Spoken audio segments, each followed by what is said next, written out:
Chapter 1. The Discord in the Music. In the timeless halls where thought was song and will was harmony, Olorin sang the themes of creation with a voice that had never known doubt. The music flowed through him, as naturally as light flows through crystal, each note precise and pure, weaving melodies of growing things, of rivers finding their courses, of stars kindling in the void. He stood among the host of Maiar, his song joining theirs in perfect accord. Yet something in the way the harmonies bent around his voice marked him as different from his brothers. Not more powerful, that distinction belonged to others whose themes carried the weight of mountains or the fury of storms. But there was something in Olorin's music that made the other singers pause. Something that drew Manwe's attention again and again during the great symphony. Where others sang what they were commanded to sing, Olorin seemed to understand why the music mattered. His themes never wavered, never sought to dominate or outshine, yet they somehow made every other voice sound truer, clearer, more itself. The great discord had not yet begun, but its shadow was already there in the way certain Maiar watched Olorin sing. They were mighty ones, these watchers, Maiar whose themes could shake the foundations of whatever world would be born from this music. Their voices carried power enough to rival the Vala themselves, and they knew it. Yet when Olorin sang, something in their certainty faltered. They told themselves it was because his music was simple, childlike even. While they wove grand symphonies of conquest and dominion, of power that could reshape reality itself, Olorin sang of small things. The first green shoot pushing through dark earth, the laughter of children who did not yet exist, the warmth of fires that had not yet been kindled. His themes were gentle, unambitious, content to serve rather than command. But that simplicity unsettled them in ways they could not name. One of the watchers, whose voice could call forth flame and shadow in equal measure, found himself listening despite himself, as Olorin sang a theme of mercy. Not the grand mercy of kings pardoning subjects, but the small mercy of one friend helping another rise after a fall. The flame-bearer's own theme stumbled, just for a moment, as something deep within him recognized the rightness of that smaller song. He caught himself quickly, smoothed his voice back into its proper harmony, but the moment had been noticed. By others, yes. But more troubling still, it had been noticed by Eru himself. The flame-bearer felt the Creator's attention like sunlight through a lens, focused and penetrating, and in that light he saw himself clearly for the first time. He was mighty, yes. His voice could command the very elements, could weave songs of such beauty and terror that lesser Maiar wept to hear them. But beside Olorin's simple theme of mercy, his own music sounded hollow, grand but hollow, powerful, but somehow missing something essential. The realization should have humbled him. Instead, it kindled the first spark of something darker. Other watchers felt it too, that same uncomfortable clarity, when Eru's attention fell upon them while Olorin sang. They were generals to his foot soldier, masters to his servant, yet somehow in the Creator's sight they appeared diminished, while he appeared not greater, exactly, just more himself. More what a Maiar was meant to be. This was before the coming of Melkor, before the great seduction that would split the host of Ainur and set brother against brother. But already, in the perfect harmony of those timeless halls, the first seeds of discord were taking root.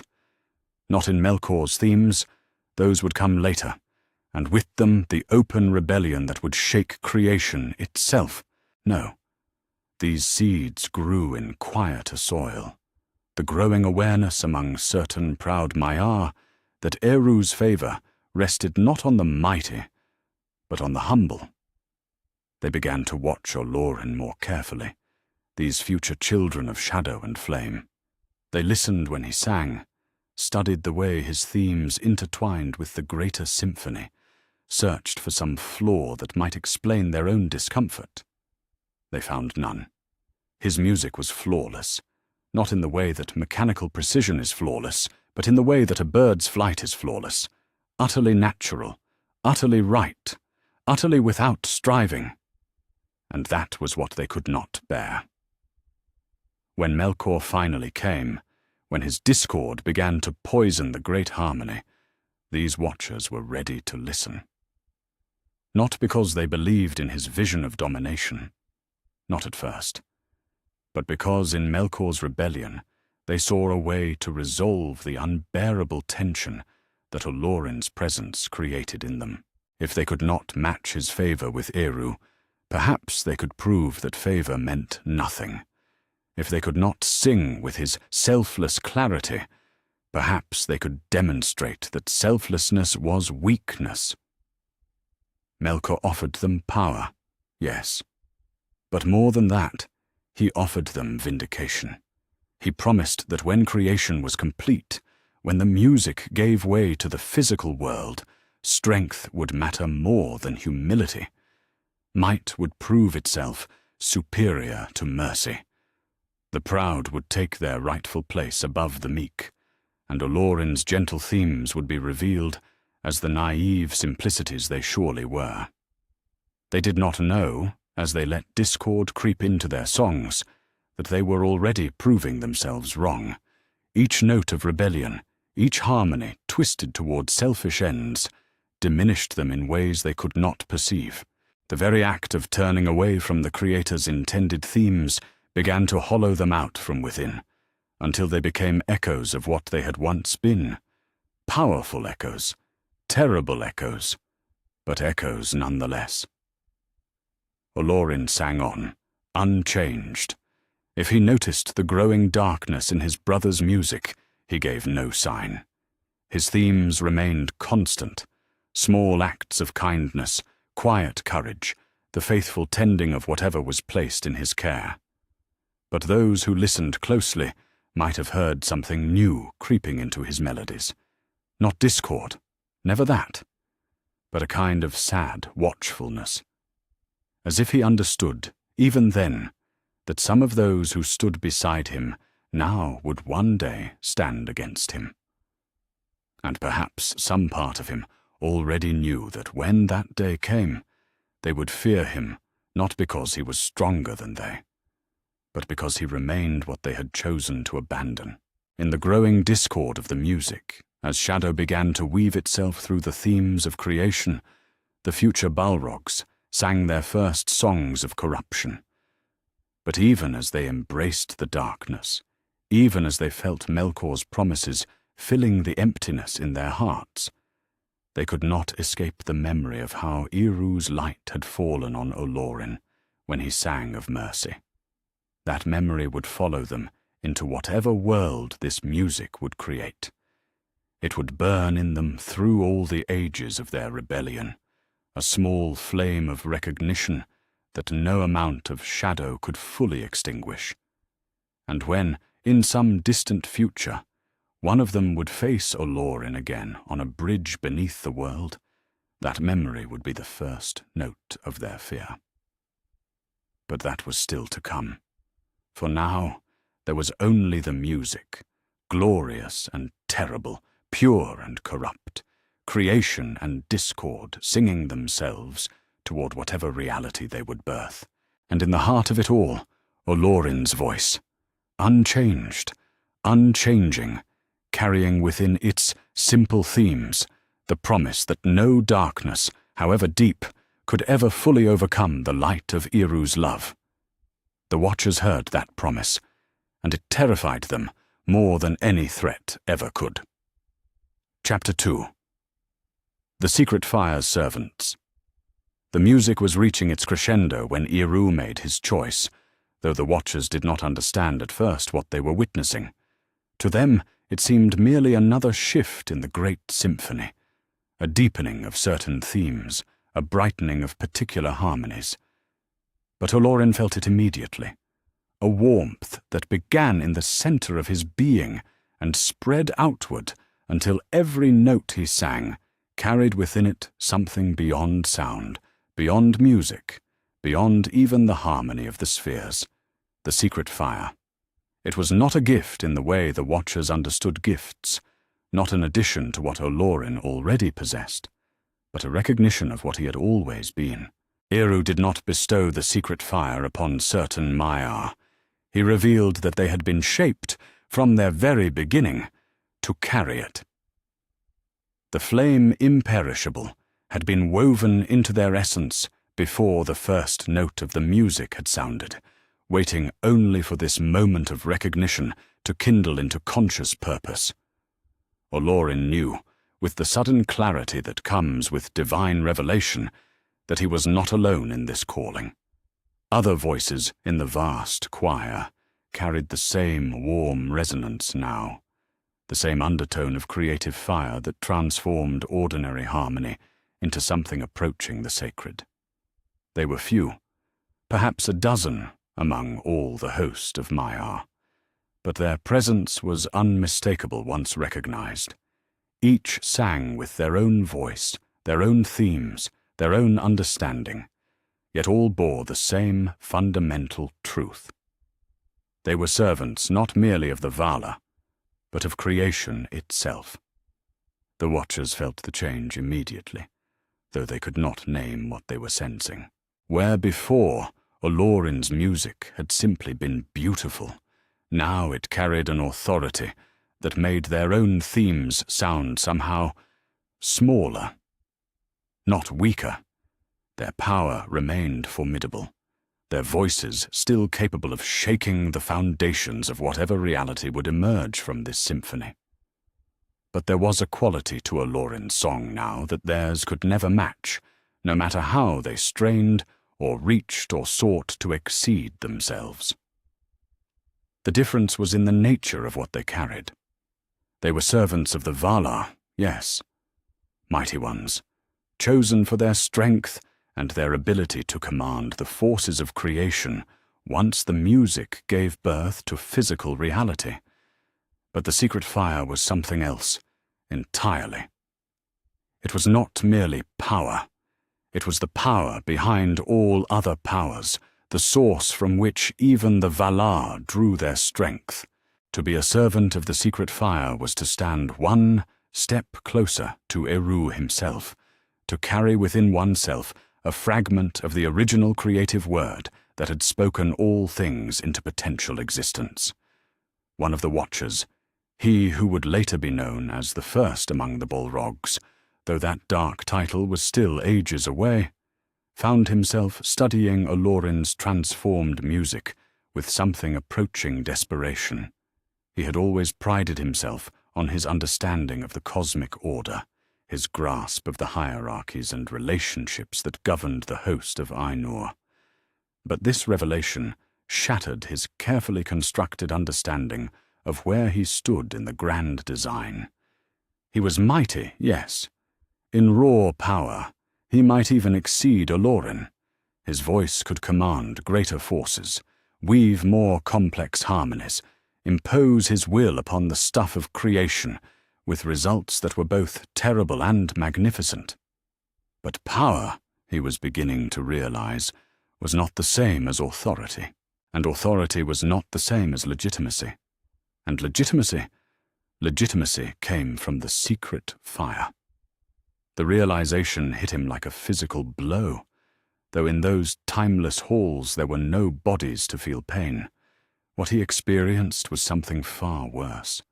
The sudden understanding that everything he had believed about his own importance, his own place in the cosmic order, had been built on a foundation of sand. He had thought himself one of the great ones, the chosen servants who would help shape and govern whatever world emerged from the music. Now he saw that true authority had been given to others, to humble servants like Olorin, who had never sought to be anything more than faithful singers of their appointed themes. The injustice of it burned in him like acid. Why should Olorin, who had never displayed the raw power that he himself possessed, be chosen for such an honor? What had the little servant done to earn a place so close to the source of all creation? The questions multiplied in his mind, each one feeding the growing flame of resentment that would, in time, make him perfectly receptive to Melkor's eventual promises. But even in his growing anger, he could not escape a deeper, more troubling recognition. When he listened carefully to Olorin's transformed music, when he set aside his wounded pride and simply heard what was being sung, he knew, with a knowledge that came from the deepest levels of his being, that the choice had been right. Olorin's music carried something that his own never had, never could. Not humility exactly, though that was part of it. Not goodness, though that too was woven through every note. It was something more fundamental, a perfect alignment between will and purpose, between desire and duty, between self and service, that created a harmony so complete it seemed less like music than like truth itself made audible. That recognition was almost worse than the resentment. To know that he had been passed over was painful. To know that he had been passed over rightly was unbearable. Other watchers struggled with similar realizations. They had served faithfully, had lent their voices to the great symphony, had prepared themselves to take their places as governors and shapers of whatever world would come. Now they found themselves forced to confront the possibility that service was not enough, that what mattered was not the greatness of what they could accomplish, but the purity of their motivation in accomplishing it. The servants of the secret fire sang on, unaware of the crisis their presence was creating in their brothers. Their music had not become proud or triumphant with the revelation of their calling. If anything, it had grown more humble, more focused on the small and perfect notes they had always preferred. They seemed to understand instinctively that bearing the secret fire was not an honor to be celebrated, but a responsibility to be carried, not a mark of superiority, but a summons to deeper service. This humility only made the Watcher's resentment burn brighter. How dare they remain so modest when they had been chosen for such glory? How could they continue to sing their small themes of mercy and kindness when they now carried within themselves the very power of creation? Did they not understand what they had been given? But that was exactly the point, though the Watchers could not see it. The servants of the secret fire had been chosen precisely because they would not be changed by the choosing. They would not grow proud, would not seek to use their authority for their own ends, would not confuse the power they carried with their own worthiness. They had been selected, not in spite of their humility, but because of it, because Eru knew they could be trusted with creation's most fundamental force. The Watchers, meanwhile, proved by their very resentment why they had not been chosen. The secret fire required servants who could wield ultimate power without being corrupted by it, who could stand at the very heart of creation without losing sight of their own place in the greater design. The Watchers' wounded pride, their sense of injured merit, their growing anger at being overlooked, all of these reactions revealed hearts that were not yet ready for such a calling. As the music moved toward its completion, as the themes of creation reached their final, perfect resolution before giving birth to physical reality, the divide that would shape all future conflicts became clear. On one side stood the servants of the secret fire, humble, faithful, unshakable in their commitment to serve rather than command. On the other stood the Watchers, mighty, proud, nursing grievances that would make them vulnerable to whatever dark promises might come their way. The irony was lost on none but themselves. In their determination to prove themselves worthy of what they had been denied, They were demonstrating exactly why they had been denied it. In their growing conviction that they deserved better than they had received, they were becoming exactly the sort of beings who could never be trusted with the responsibilities they coveted. But understanding and accepting are different things entirely. As the music reached its end, and the first stirrings of physical creation began to manifest, the watchers carried their wounded pride with them into whatever reality was about to unfold. They told themselves that time would prove their worth, that when the great work of creation began in earnest, their power would demonstrate its superiority to the humility they had been forced to watch Eru reward. They did not yet know that they had already chosen the path that would lead them into shadow and flame. They did not yet understand that in resenting the secret fire's servants, they were taking the first step toward becoming its enemies. But in the deepest places of their beings, where knowledge lived below the reach of conscious thought, they already feared what they didn't yet know they had become. And that fear, like a seed planted in darkness, would grow in time into something that would shake the very foundations of whatever world was about to be born. Chapter 3. The Descent into Air. The transition from music to reality was not the sudden shock the watchers had expected, but something far more disconcerting. A gradual awakening, as if they had been dreaming of existence and now found themselves actually living it. Where once there had been only pure thought and harmony, now there was weight, substance, the strange new sensation of occupying space rather than simply being. The world of air unfolded around them like a vast canvas waiting for paint, empty but pregnant with infinite possibility.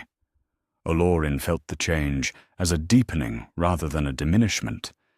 In the timeless halls, he had been pure spirit, pure intention, pure song. Now, as he took his first tentative steps into physical existence, he discovered that embodiment was not a limitation, but an expansion.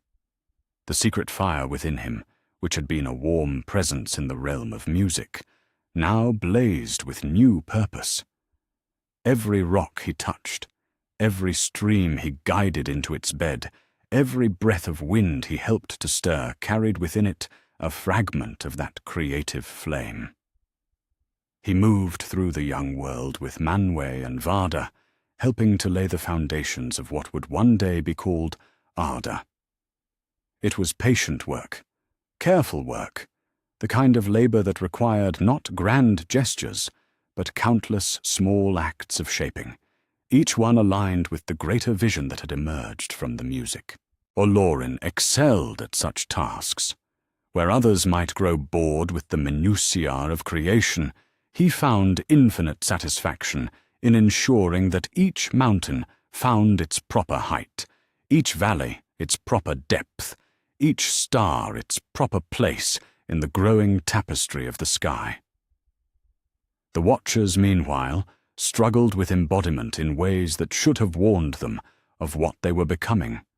Where Olorin seemed to flow naturally between spiritual and physical existence, adapting his essence to whatever form the moment required, they found themselves stuck. The shapes they chose felt like prisons rather than tools, limiting them to specific expressions of their power rather than allowing them the fluid creativity they had expected. The first among the watchers, he who bore within himself the seeds of what would become the greatest of the Balrogs, discovered this limitation with growing horror. In the realm of pure spirit, he had been able to express himself through any medium, any theme, any form his will could conceive. Now, bound by the laws of physical existence, he found that his choices were narrowing. The anger that had begun to burn in him during the later movements of the music had somehow become part of his essential nature. And that nature was beginning to dictate the shapes he could take. Fire he could command easily, too easily. The flames responded to his slightest thought, eager to consume and destroy whatever lay before them. Shadow, too, bent to his will, thick and choking and hungry for light to devour. But when he tried to shape living things, to participate in the gentler work of creation that seemed to come so naturally to Olorin, he found his efforts twisted by his own inner corruption. Trees withered at his touch, water turned stagnant and poisonous. Even the stones seemed to crack and crumble when he tried to set them in their places. It was not, he told himself, a reflection of any failing on his part. It was simply that destruction was his specialty, his particular gift to the great work of creation. Someone had to tear down what was wrongly built so that it could be rebuilt properly. Someone had to burn away the weak and flawed so that only the strong and perfect remained. His inability to create was not a limitation, but a focus, a refinement of his purpose that made him more effective, not less. But the rationalizations felt hollow even to himself, especially when he watched Olorin work. The servant of the secret fire moved through the tasks of creation with an ease that seemed almost effortless, shaping matter as naturally as he had once shaped song. More troubling still, when Olorin's work intersected with areas that the Watcher had tried to shape, the results were always the same. The places Olorin touched flourished, while the places the Watcher had worked remained barren and lifeless. It was not a matter of power. The Watcher could feel the raw force flowing through him, could sense his ability to unmake mountains or boil seas if he chose. But power without the ability to create was beginning to feel less like strength and more like incompleteness, and that incompleteness was growing worse with each passing age as the physical world shaped them in return. Other Watchers faced similar struggles. They found themselves drawn inexorably toward forms of shadow and flame, toward shapes that spoke of destruction and domination rather than growth and nurturing. They told themselves it was by choice, that they were becoming what the world needed them to become. But privately, in moments of painful honesty, they began to suspect that they were becoming what they were capable of becoming, and nothing more. The first open confrontation came during the shaping of what would one day be called the Misty Mountains. Olorin was working there, helping to establish the deep places where future rivers would spring forth, when he encountered one of the Watchers attempting to carve a vast chasm through the heart of the range. The Watcher's stated purpose was to create a passage for the rivers Olorin was shaping, but his methods spoke of something else entirely. A desire to wound the earth, to force it to yield rather than to cooperate with its natural tendencies. "Brother," Olorin said gently, and the word carried more weight than it should have. In the realm of music, they had all been brothers, equal in their service to the greater harmony. Here in the physical world, that simple address highlighted how much had changed. Perhaps there is another way. The Watcher paused in his work, feeling something he did not yet recognize as shame burning in what passed for his chest. Olorin's voice carried no criticism, no judgment, only the kind of concern one friend might show for another. But somehow that made it worse.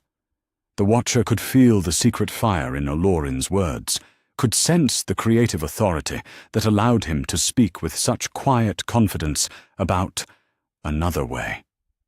"I know what I am doing," the Watcher replied, and the edge in his voice surprised them both. Olorin studied him with eyes that seemed to see too much. For a moment, the Watcher felt transparent, as if all his growing resentments and secret fears lay open to that gentle scrutiny. Then Olorin nodded slowly and stepped aside. "Of course," he said. "Forgive me." But he did not leave. Instead, he began working nearby, shaping the stone with touches so light they barely registered as physical contact. Where the Watcher carved and blasted and forced, Olorin simply asked. The rock seemed to flow at his request, forming itself into channels and passages that served the same purpose as the Watcher's violent excavation, but accomplished it through cooperation rather than coercion. The comparison was unmistakable and infuriating. Within hours it became clear that Olorin's gentle shaping would produce better results than the Watcher's harsh methods. The passages he created would last longer, serve their purpose more effectively, and integrate seamlessly with the surrounding landscape. The Watcher's chasm, by contrast, looked like what it was, a wound in the earth that would forever mark the place where violence had been done to creation. Worse still, the Watcher discovered that he could not replicate Olorin's methods. When he tried to work gently, to ask rather than demand, the stone simply did not respond. It was as if the earth itself recognized the difference between them, acknowledged Olorin's authority, while remaining stubbornly resistant to the Watcher's increasingly desperate attempts at persuasion. The moment of recognition, when it came, was devastating. The Watcher finally understood what he was seeing in Olorin's work, the manifestation of the secret fire, the creative authority that he himself had been denied. This was not merely a difference in technique or approach. This was the fundamental distinction between one who could create and one who could only destroy, between a servant of Eru and a servant of... What? What was he a servant of, if not the greater good he had always believed himself to champion? That night, as Arda wheeled through its first cycles of darkness and light, the Watcher retreated to the deep places he had carved and wrestled with questions that had no comfortable answers. He was mighty, yes. He could reshape continents if he chose, could bring down mountains or boil away seas. But all of that power was destructive power, negative power, the ability to unmake what others had made rather than the ability to make anything himself. And in the growing gulf between himself and Olorin, he began to glimpse the future that awaited him. He would become more powerful as the ages passed, more terrible, more capable of imposing his will upon the world through force. But he would never again be able to create anything beautiful, anything that added to the sum of joy in existence rather than subtracting from it. He was locked into a trajectory that led only toward greater and greater negation, until eventually he would become nothing but negation itself, a force of pure opposition to everything Olorin represented. The thought should have horrified him. Instead, in the twisted logic of wounded pride, it began to seem almost appealing. If he could not match Olorin's creativity, perhaps he could exceed him in destructive power. If he could not build anything worthy of the secret fire's authority, perhaps he could prove that such authority was meaningless by tearing down everything it sought to protect. But even as the dark logic took hold, even as he began to plan the long campaign of opposition that would define his existence, he could not escape one final, terrible recognition. When that campaign finally brought him face to face with Olorin again, he would not be confronting an equal. He would be confronting his superior, not in raw power, perhaps, but in something far more fundamental. He would be confronting everything he had chosen to reject, embodied in the one being who had remained faithful to the original vision. And in that confrontation, he would face not just defeat, but judgment. Not just the loss of a battle, but the revelation of what he had become in choosing the path of negation over the path of creation. The fear of that moment, distant though it was, had already begun to burn in him like a cold flame.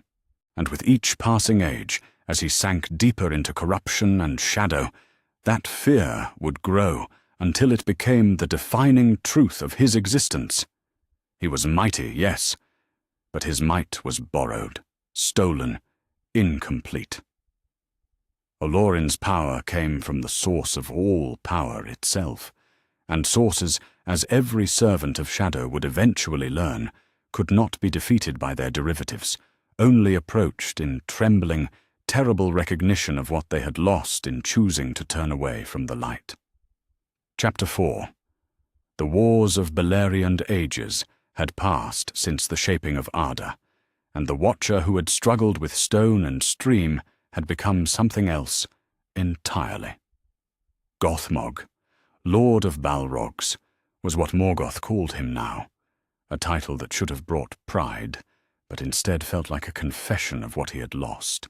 He stood at the gates of Angband in the chill hours before dawn, watching his master's armies prepare for another assault on the stubborn kingdoms of Beleriand, and felt the familiar weight of recognition pressing down on him like a physical burden. The elves were coming again. It should not have mattered. They were merely the firstborn, creatures of flesh and spirit who had awakened under starlight to find a world already ancient with the labors of the Valar. Gothmog had walked in the timeless halls before the first note of their existence had been sung. He had helped shape the foundations of the very mountains they now called home. By every measure of age, power, and cosmic significance, they should have been as insects before him. But they carried something that made his shadow-wreathed form recoil instinctively whenever they drew near. The light of the two trees of Valinor. He had seen it first during the Dagor Nuin Gileath, the battle under stars, when Fëanor and his host had fallen upon Morgoth's armies, with a fury that spoke of more than merely mortal anger. The Noldorin prince had blazed with inner fire as he cut his way through ranks of orcs and trolls, and when he had turned that terrible gaze toward the Balrogs advancing to meet him, Gothmog had felt something he had not experienced since the early days in Ea, the urge to flee. It was not the light itself that troubled him, though that was painful enough to his shadow-bound nature. It was what the light represented, the blessing of Valinor, the touch of the Valar themselves, the mark of those who had walked in the presence of the two trees and been changed by that walking.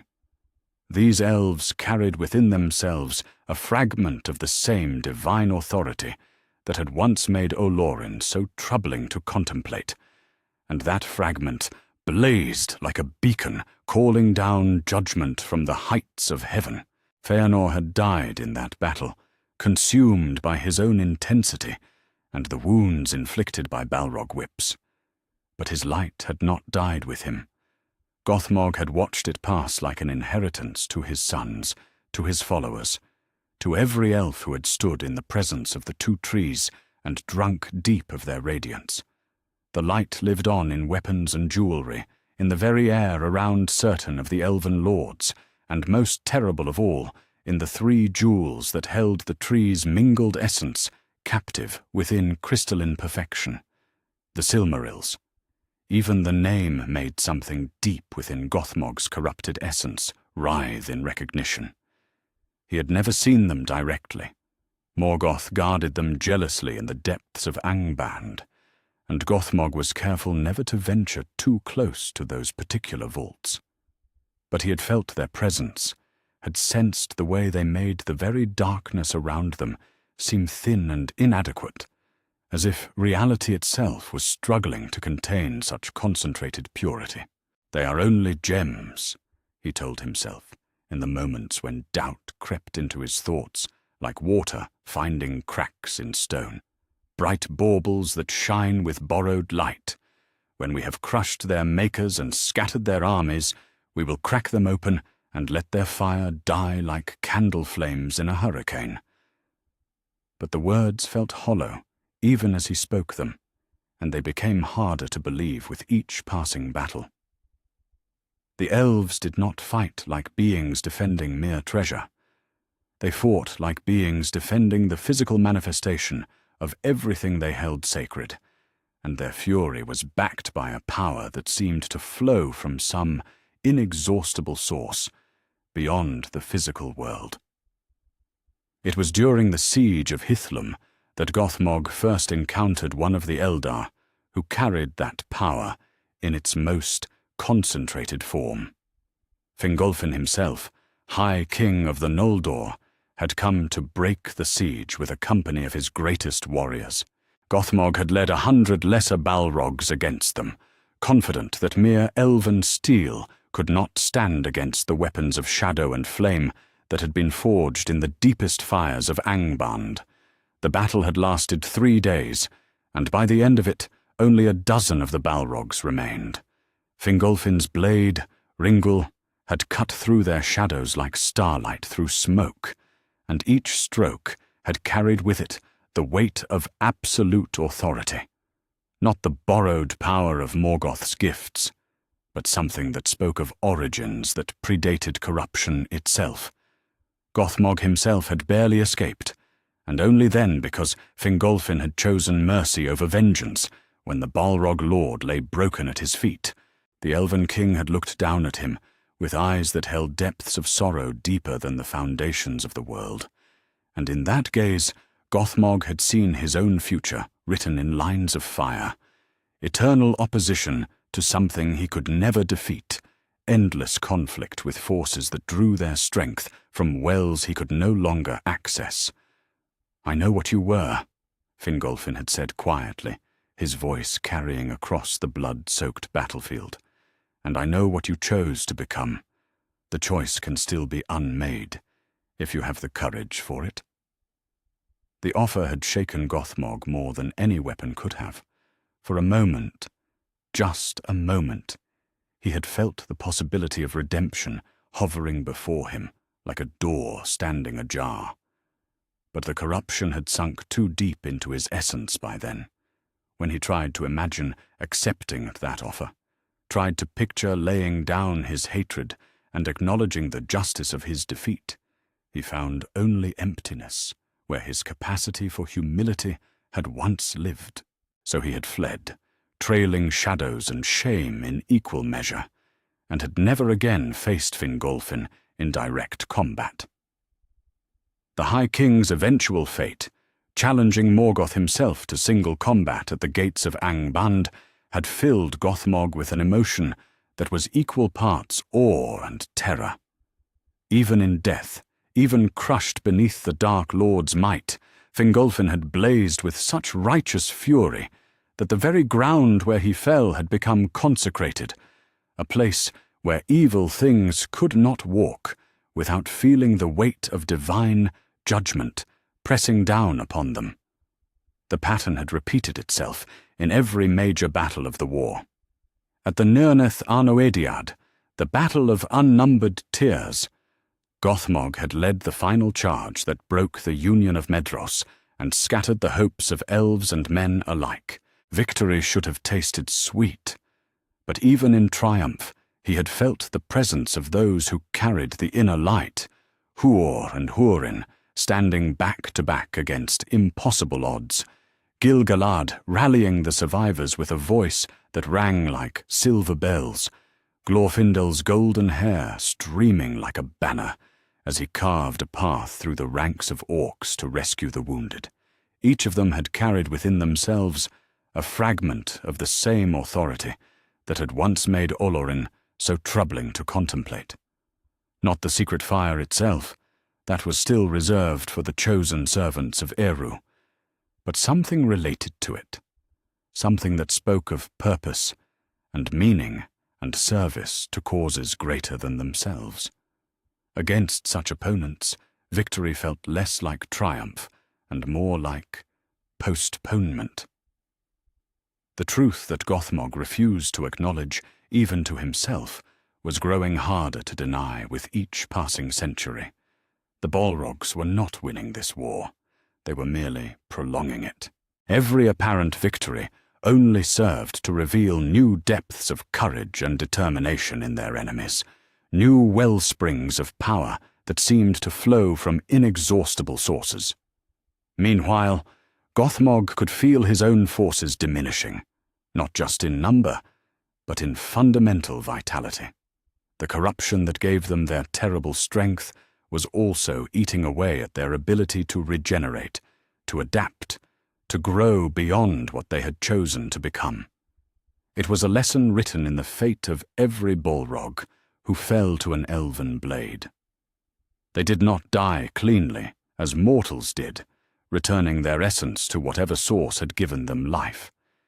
Instead, they unraveled, their corrupted nature finally consuming itself when faced with the purifying touch of divine authority. Gothmog had seen it happen 12 times. Proud Balrogs who had walked in the timeless halls reduced to screaming shadows that dissolved into nothingness, their last coherent thoughts always the same: recognition of what they had lost and terror at the justice of their fate. The fear that had begun as a whisper during the early days of creation had grown into a constant, gnawing presence in Gothmog's thoughts. It was not fear of death. Death, he had come to understand, would be a mercy compared to the eternal diminishment that corruption brought.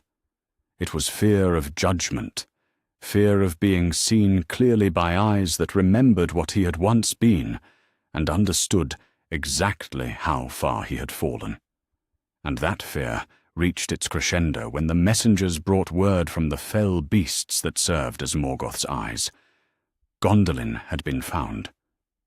The hidden city of Turgon, where the light of Valinor burned brightest among all the elven realms, lay exposed at last. Morgoth commanded that it be taken, its people enslaved or destroyed, its treasures brought to Angband to feed the Dark Lord's endless hunger for dominion. Gothmog accepted the command because he had no choice. But as he gathered his remaining Balrogs and prepared to march upon the fair city, he could not escape the certainty that he was walking toward his own doom.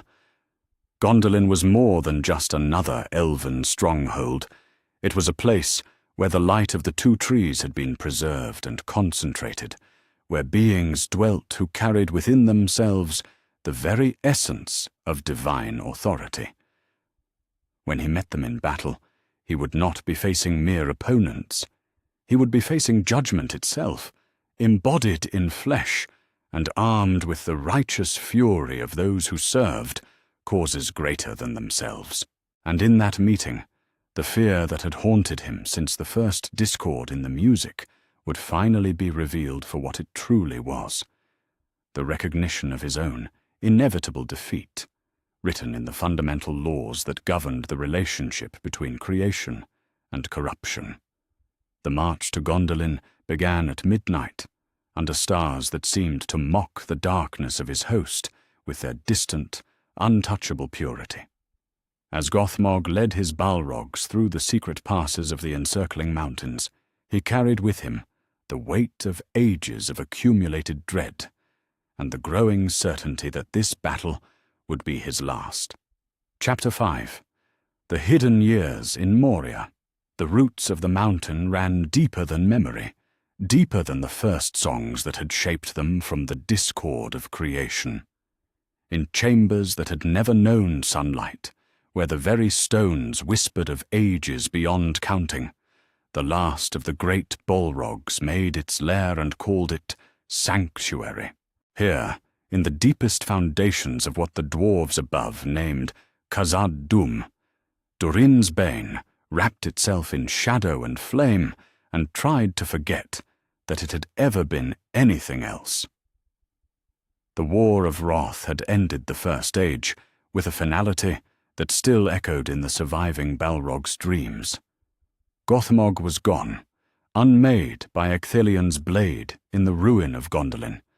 The others had fallen one by one in the final battles as the host of Valinor swept Morgoth's armies from the field like leaves before a hurricane. Only a handful of the great demons had escaped that purging, and those few had scattered to the uttermost corners of the world to nurse their wounds and their rage in solitude. Durin's Bane had chosen these depths because they offered what it craved most: distance. distance from the light of Valinor that had burned so terribly bright in those final days. Distance from the songs of triumph that the Eldar sang in their restored kingdoms. Distance, most of all, from the possibility of encountering another servant of the secret fire, another bearer of that terrible authority that had made Gothmog himself flee in terror from the blade of a mere elf lord. But distance, the Balrog had learned during the long years of the Second Age, was not the same as safety. Even here, wrapped in miles of living stone, it could not escape the growing certainty that its exile was temporary. The servants of the light had not forgotten. They would never forget. And sooner or later, one of them would come seeking. The first tremor of that future reckoning had come with the changing of the age itself. Durin's Bane had felt it as a shift in the very fabric of creation, a subtle alteration in the currents of power that flowed through the world. Something had arrived in Middle-earth, something that carried within itself the unmistakable resonance of divine authority. Not the raw, blazing power of the Valar themselves, but something quieter, more focused, more personal. The Astari. The thought formed in the Balrog's mind like a curse spoken in an ancient tongue. The order of wizards that the Valar had sent to contest the shadow of Sauron. But Durin's Bane knew them for what they truly were. Maya, like itself. But unlike itself, these were Maya who had remained faithful, who still carried within themselves the light of their original purpose. They walked Middle-earth in the guise of old men, humble wanderers who seemed to pose little threat to anyone. But the Balrog was not fooled. It could sense the truth beneath their mortal facades. They were hunters, sent to seek out and destroy the remnants of Morgoth's power wherever they might be found. 5 had come, according to the whispers that reached even these deep places. 2 in blue robes had vanished into the east and troubled the Balrog's dreams no more. 1 in brown devoted himself to the beasts and growing things, and while his power was real, it was not of the sort that posed a direct threat to creatures of shadow and flame. 1 in white concerned himself with the affairs of men and elves, seeking to gather and organize resistance to the growing darkness in the world. But the fifth was different. Even from the uttermost depths of Khazad Dûm, Durin's Bane could sense something unsettling about the one who walked in grey robes through the lands above. There was a quality to his presence that reminded the Balrog of things it had tried desperately to forget. The music of the Ainur, when all had been harmony and purpose and joy. The early days of creation, when it had still been possible to choose differently, to remain faithful to the original design, rather than seeking power for its own sake. The Grey Wanderer carried within himself an echo of what the Balrog had once been, before corruption had hollowed it out from within. And that echo was unbearable to contemplate. Decades passed in the darkness, then centuries, and still the Balrog felt that distant presence moving through Middle-earth like a candle flame in a vast hall. Sometimes the Grey One passed close to the misty mountains, and on those occasions Durin's Bane would retreat to the very deepest chambers it could find, wrapping itself in shadow so thick that even its own flame barely penetrated the gloom. It could not risk detection, not yet, not while it remained weak and diminished from the long years of hiding. But weakness, the Balrog knew, was not necessarily permanent. The dwarves above grew more numerous with each passing year, their digging deeper and more extensive. They sought mithril in the depths, that precious metal that held within its crystalline structure a faint echo of the light of the 2 trees. What they did not understand was that their mining was stirring forces they could not comprehend, awakening powers that had slumbered since the elder days. including the power that lay coiled in the deepest roots of their mountain home. The first time the Grey Wanderer had passed directly over Khazad-dûm, Durin's Bane had felt the touch of his awareness like a physical blow. For a moment, just a moment, it had seemed that those ancient, wise eyes could pierce through miles of stone and shadow to see the corrupted Maya cowering in its self-made prison. The Balrog had held perfectly still for days afterward, certain that discovery was imminent, that the mountain would soon echo with the sound of divine authority, making its inexorable way toward a final reckoning. But the Grey One had passed on, his attention apparently caught by other matters. And in that passing, Durin's Bane had learned something that chilled it more than any direct confrontation could have. The wizard knew it was there. The touch of awareness had been too precise, too focused to be mere chance. The Grey One had sensed the Balrog's presence and had chosen, for reasons of his own, to leave it undisturbed. For now, the implications of that mercy, for what else could it be called, tormented Durin's Bane through the long years that followed. Why had the wizard not acted? Was it possible that even now, even corrupted as it was, some spark of its original nature remained that stayed his hand? Or was it simply that the Grey One had larger concerns, greater threats to address before turning his attention to a single hiding Balrog?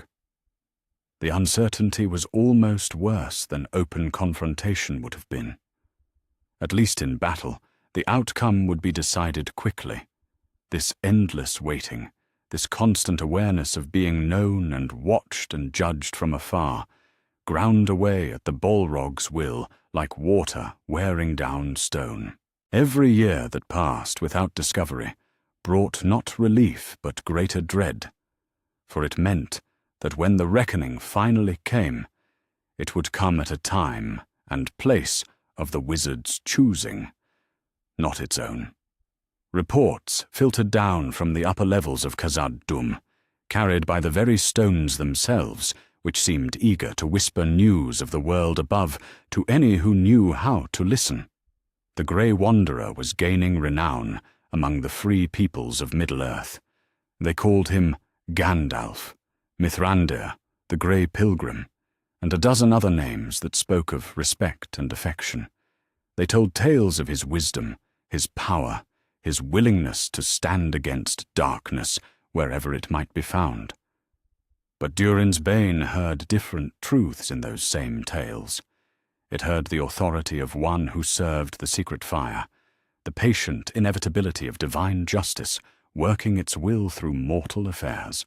Every victory Gandalf achieved against the forces of shadow, every act of mercy toward the innocent, every moment of wisdom shared with those who sought guidance, all of it built toward the same inevitable conclusion. The Grey Wanderer was preparing Middle-earth for a great conflict, gathering allies and resources for a war that would decide the fate of all who dwelt under the sun. And in that coming war, there would be no place for the servants of the ancient darkness to hide. The Balrog began to feel the weight of its own isolation with increasing intensity as the Third Age deepened. Other creatures of shadow had allies, purpose, direction. Sauron gathered armies and planned conquest. The Nazgûl rode forth to do their master's bidding. Even the orcs and trolls served some function in the great design of evil that was slowly unfurling across the world. But Durin's Bane served no master save its own fear. It had no purpose beyond survival, no goal beyond avoiding the confrontation it knew must eventually come. It was a relic of an older, grander darkness, left behind by the tide of history and forgotten by all, save the one who mattered most, the Grey Wanderer, whose presence it could sense, moving through the world above like a sword hanging over its head. Sometimes, in its darkest moments, the Balrog wondered if it might be better to simply end the waiting, to burst forth from its hiding place in a blaze of shadow and flame, to seek out the grey wanderer and force the confrontation that loomed over both their fates like a storm cloud on the horizon. At least then it would face its doom with some semblance of the fierce pride it had once possessed, rather than cowering in the depths like a beaten cur. But whenever those thoughts arose, they were quickly quenched by the memory of what had happened to Gothmog, to all the others who had faced servants of the divine authority in open combat. They had been mighty once, had walked in the timeless halls as near equals to those they fought. Yet in the end, they had been unmade, not just defeated, but unraveled at the deepest level of their being, their corruption finally consuming what little remained of their original nature, until nothing was left but fading screams and empty shadow. That would be its fate too, if it chose to fight. The Balrog knew this with the terrible certainty that comes from witnessing the fates of one's kindred. When it finally faced the Grey Wanderer in battle, it would not be meeting an equal opponent. It would be confronting everything it had rejected, everything it had chosen to abandon in its pursuit of power and dominion. And in that confrontation, the fundamental emptiness at its core would be revealed for what it truly was. The knowledge should have driven it to despair. Instead, paradoxically, it kindled a different sort of hope. A dark, desperate hope that perhaps awakening would bring not just inevitable doom, but a final chance at the dominion it had always craved. The dwarves above grew careless in their prosperity, digging deeper without proper caution, stirring forces they did not understand. If it could claim them, corrupt them, build an army from their bones and their fear, perhaps it might face the Grey Wanderer as something more than a cowering relic of ancient defeat. But even as it nursed these fantasies of resurrection and revenge, Durin's Bane could not escape the deeper truth that gnawed at the edges of its consciousness like a persistent pain. When the confrontation finally came, and it would come as surely as the mountains themselves would one day crumble to dust, it would face not just the Grey Wanderer's power, but his authority. And authority, as the Balrog had learned to its cost during the long ages of exile, was not something that could be matched by corruption.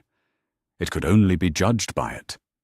In the deepest chambers of Khazad-dûm, where the darkness was so complete that even shadow seemed bright by comparison, Durin's Bane settled into the last phase of its long wait. Above, the dwarves dug deeper, their pick strokes ringing through stone like the beating of a vast heart. Somewhere in the world beyond, the Grey Wanderer continued his patient work of preparation, gathering the forces of light for whatever trial was to come, and in the space between them, measured in miles of stone and years of anticipation, fear grew like a cancer, feeding on itself until it became the only thing the Balrog knew how to feel. The confrontation was coming. It had always been coming, from the moment the first discord had sounded in the music of the Ainur.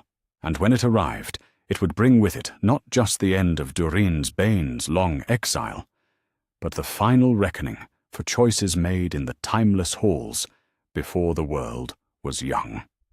Chapter 6. The Stirring of Khazad-dûm. The mithril vein ran deeper than even the Longbeards had dared to hope, a silver thread of starlight caught in stone and preserved since the world's youth.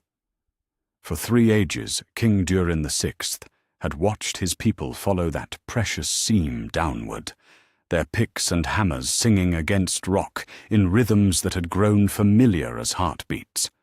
The wealth they drew from those depths had made Khazad-dûm the greatest of all the dwarf kingdoms, a realm of such prosperity and power that even the Eldar spoke of it with wonder. But wealth, Durin's Bane knew from its place in the uttermost deeps, always came with a price. The first breach came on a day when the winter winds howled through the peaks above, and the deep places rang with the sound of dwarvish industry. A single pick stroke, no different from the millions that had preceded it, broke through the last barrier between the mining works and the ancient chamber where the Balrog had made its lair. The stone parted like a curtain, and suddenly the two worlds that had existed in careful separation for so many centuries found themselves face to face. Durin's Bane felt the breach as a physical shock, a sudden rush of air and sound and life warmth that invaded its sanctuary like a blade thrust into sleeping flesh. The dwarf who had broken through, some nameless miner whose only crime was faithful service to his king, stood frozen in the narrow gap he had opened, his lamp casting trembling shadows into depths that had known only darkness since before his people's first awakening. The Balrog could have killed him instantly, should have perhaps before the alarm could be raised. But something in that moment of first contact stayed its hand, or what passed for its hand in the coiling mass of shadow and flame that was its current form. The dwarf's face, visible for just a moment in the lamplight, carried an expression of such pure, innocent terror that it reminded the ancient demon of something it had tried very hard to forget. It remembered what it had been like to feel wonder without corruption, to look upon the works of creation and see only beauty rather than targets for destruction. This dwarf, in his moment of horrified recognition, carried that same capacity for awe that the Balrog had possessed when it had first walked in the timeless halls. The reminder was almost painful, but the moment passed, as all moments of grace must pass in a world where choices have consequences. The dwarf turned to flee, and in turning released Durin's Bane from the strange paralysis that had gripped it. Flame erupted from the breach like molten blood from a wound, and the miner's scream cut through the mountain's depths with a clarity that spoke of absolute, final terror. Then there was only fire and darkness, and the sound of ancient evil stirring to wakefulness after centuries of troubled sleep. The awakening was not gentle. As Durin's Bane uncoiled from the deep places where it had lain hidden, it felt the full weight of its diminished state crash down upon it like a physical burden. The long years of hiding had taken their toll, not just on its power, but on its very sense of self. It had been so long since it had moved freely, had exercised its will upon the physical world, that even the simplest actions felt strange and clumsy. But more troubling than its own weakness was what it sensed in the mountain around it. The dwarves had been busy during the centuries of its exile, their works spreading through Khazad-dûm like the roots of some vast tree. Every hall, every passage, every carefully carved chamber was marked with their presence, and more than that, with their magic.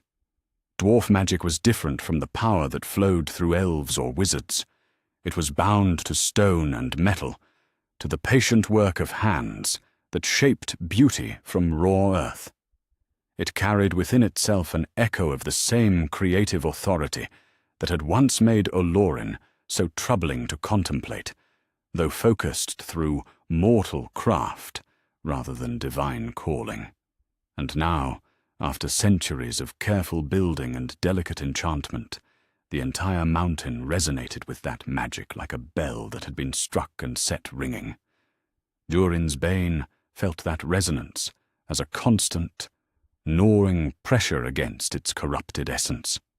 Every step it took through the abandoned halls sent ripples through the dwarf magic that permeated the stone, and those ripples came back, twisted and harsh, speaking of the mountain's rejection of its presence.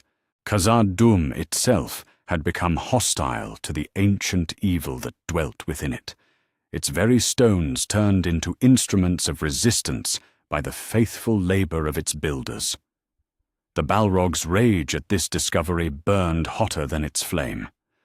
How dare these mortals, these creatures who had not even existed when it walked in the presence of the Valor, presume to make its own chosen sanctuary into a prison? How dare they weave their small magics through the very foundations of the mountain, turning what should have been a place of refuge into a maze of spiritual barriers that pressed against its corrupted nature like thorns against bare flesh. But beneath the rage lay a deeper, more troubling emotion: recognition. The dwarf magic that tormented it so was not random, not accidental. It was purposeful, directed, crafted with the same kind of careful intention that had once characterized its own work in the early days of creation. The dwarves who had built Khazad-dûm had been servants of something greater than themselves, just as it had once been. The difference was that they had remained faithful to that service, while the thought was too painful to complete. Instead, Durin's Bane turned its attention to the more immediate problem of the dwarves themselves. They had not fled immediately when the ancient evil awakened in their depths. Credit them with courage, if nothing else. When word reached King Durin, the sixth of the horror that had emerged from the deep places, his first instinct had been to fight rather than flee. The Balrog could sense the king's presence in the halls above, could feel the weight of his authority pressing down through stone and steel as he gathered his warriors for a desperate last stand. It should have been glorious, that final battle. King against demon, the faithful servants of creation standing fast against the corruption that sought to claim their home. Durin the Sixth was no mere mortal. He carried within himself the accumulated wisdom of his line, the strength of his people's long devotion to their craft and their mountain. When he stood in the halls of Khazad-dûm with his warriors around him, he blazed with the same kind of authority that had made the Eldar so dangerous to face in the wars of the First Age. But Durin's Bane was no longer the proud demon that had walked in Morgoth's host. Centuries of hiding had changed it, had stripped away the last pretenses of nobility or honor that might have made it fight cleanly.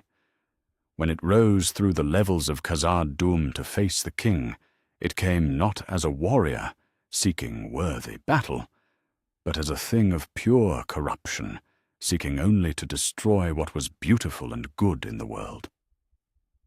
The slaughter was swift, brutal, and utterly without mercy. Durin the Sixth died well.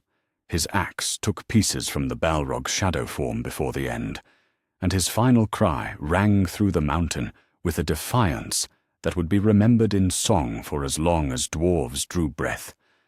But courage alone was not enough to stand against the accumulated malice of ages, and when the king fell, his people's resistance collapsed with him.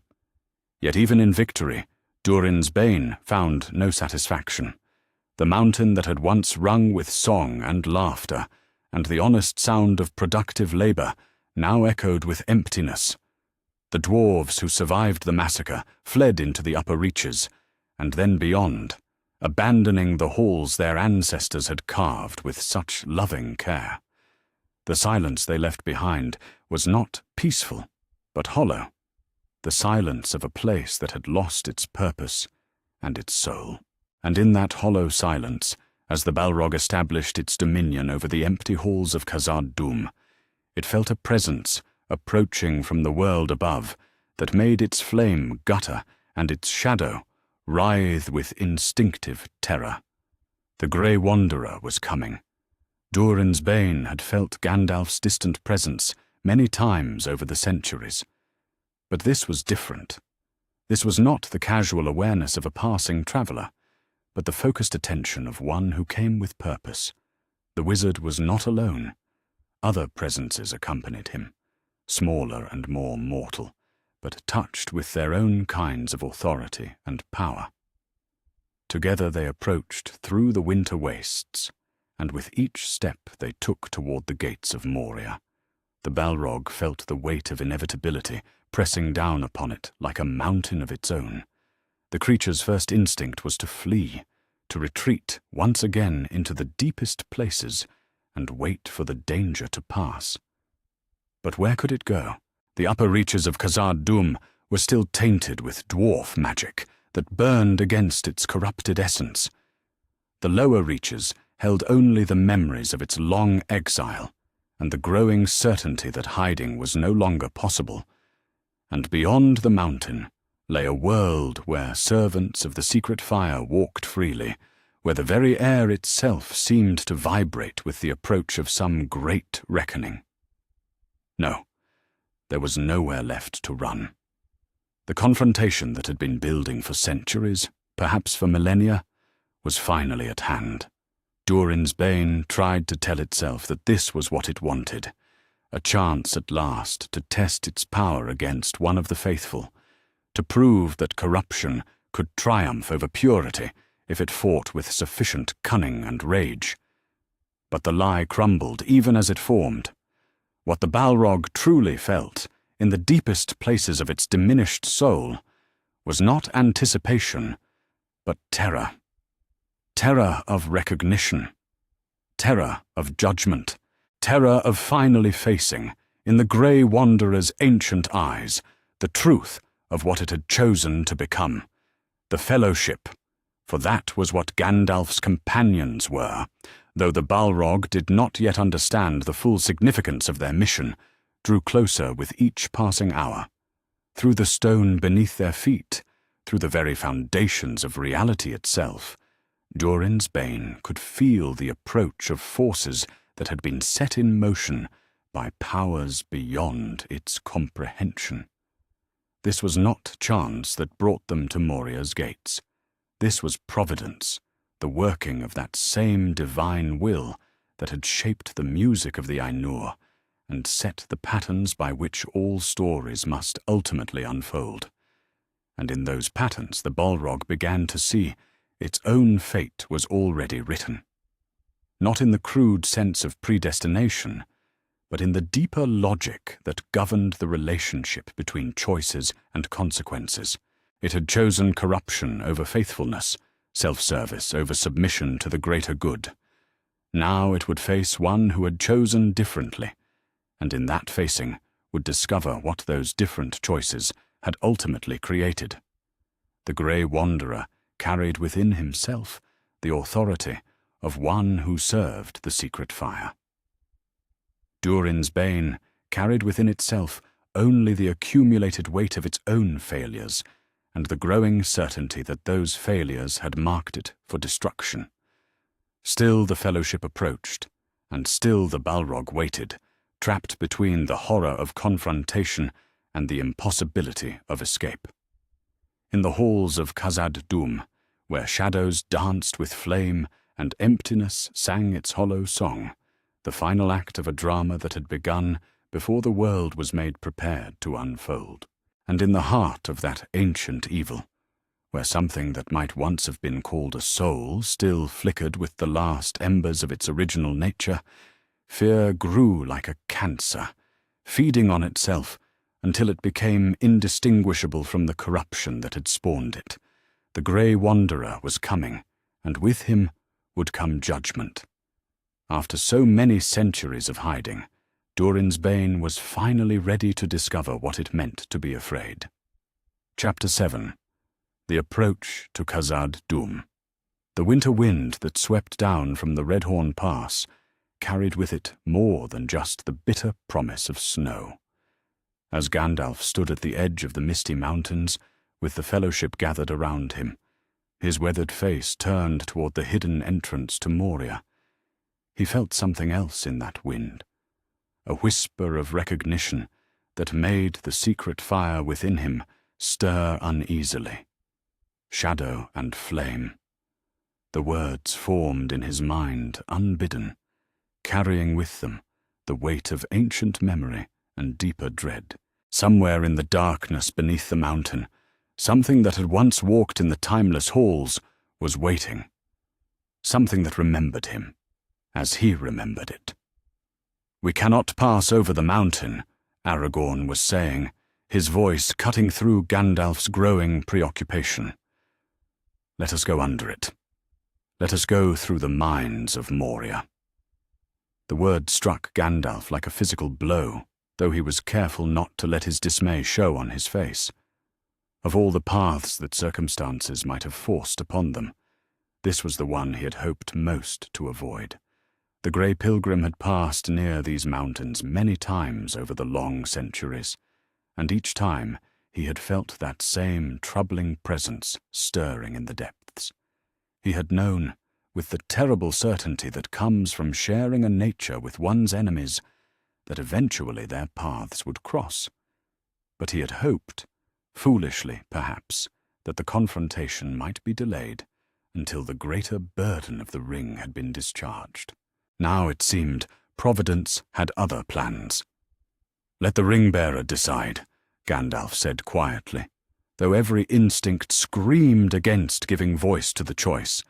But it was not his place to force the path, only to walk it faithfully, wherever it might lead. The secret fire demanded no less than complete submission to the greater design, even when that design led toward personal darkness. As the debate continued around him, Boromir arguing for practicality, Aragorn for caution, Gimli for the glory of seeing his people's greatest achievement, Gandalf found his attention drifting away from their words and toward the subtle emanations that reached him through stone and earth. The presence he sensed was not actively malevolent in the way of an orc host or a pack of wargs. It was something far more complex, ancient, diminished, but still carrying within its corrupted essence the unmistakable signature of what it had once been, a Maya. Like himself, but unlike himself in every way that mattered. The recognition brought with it a grief so profound that Gandalf had to steady himself against his staff to keep from staggering.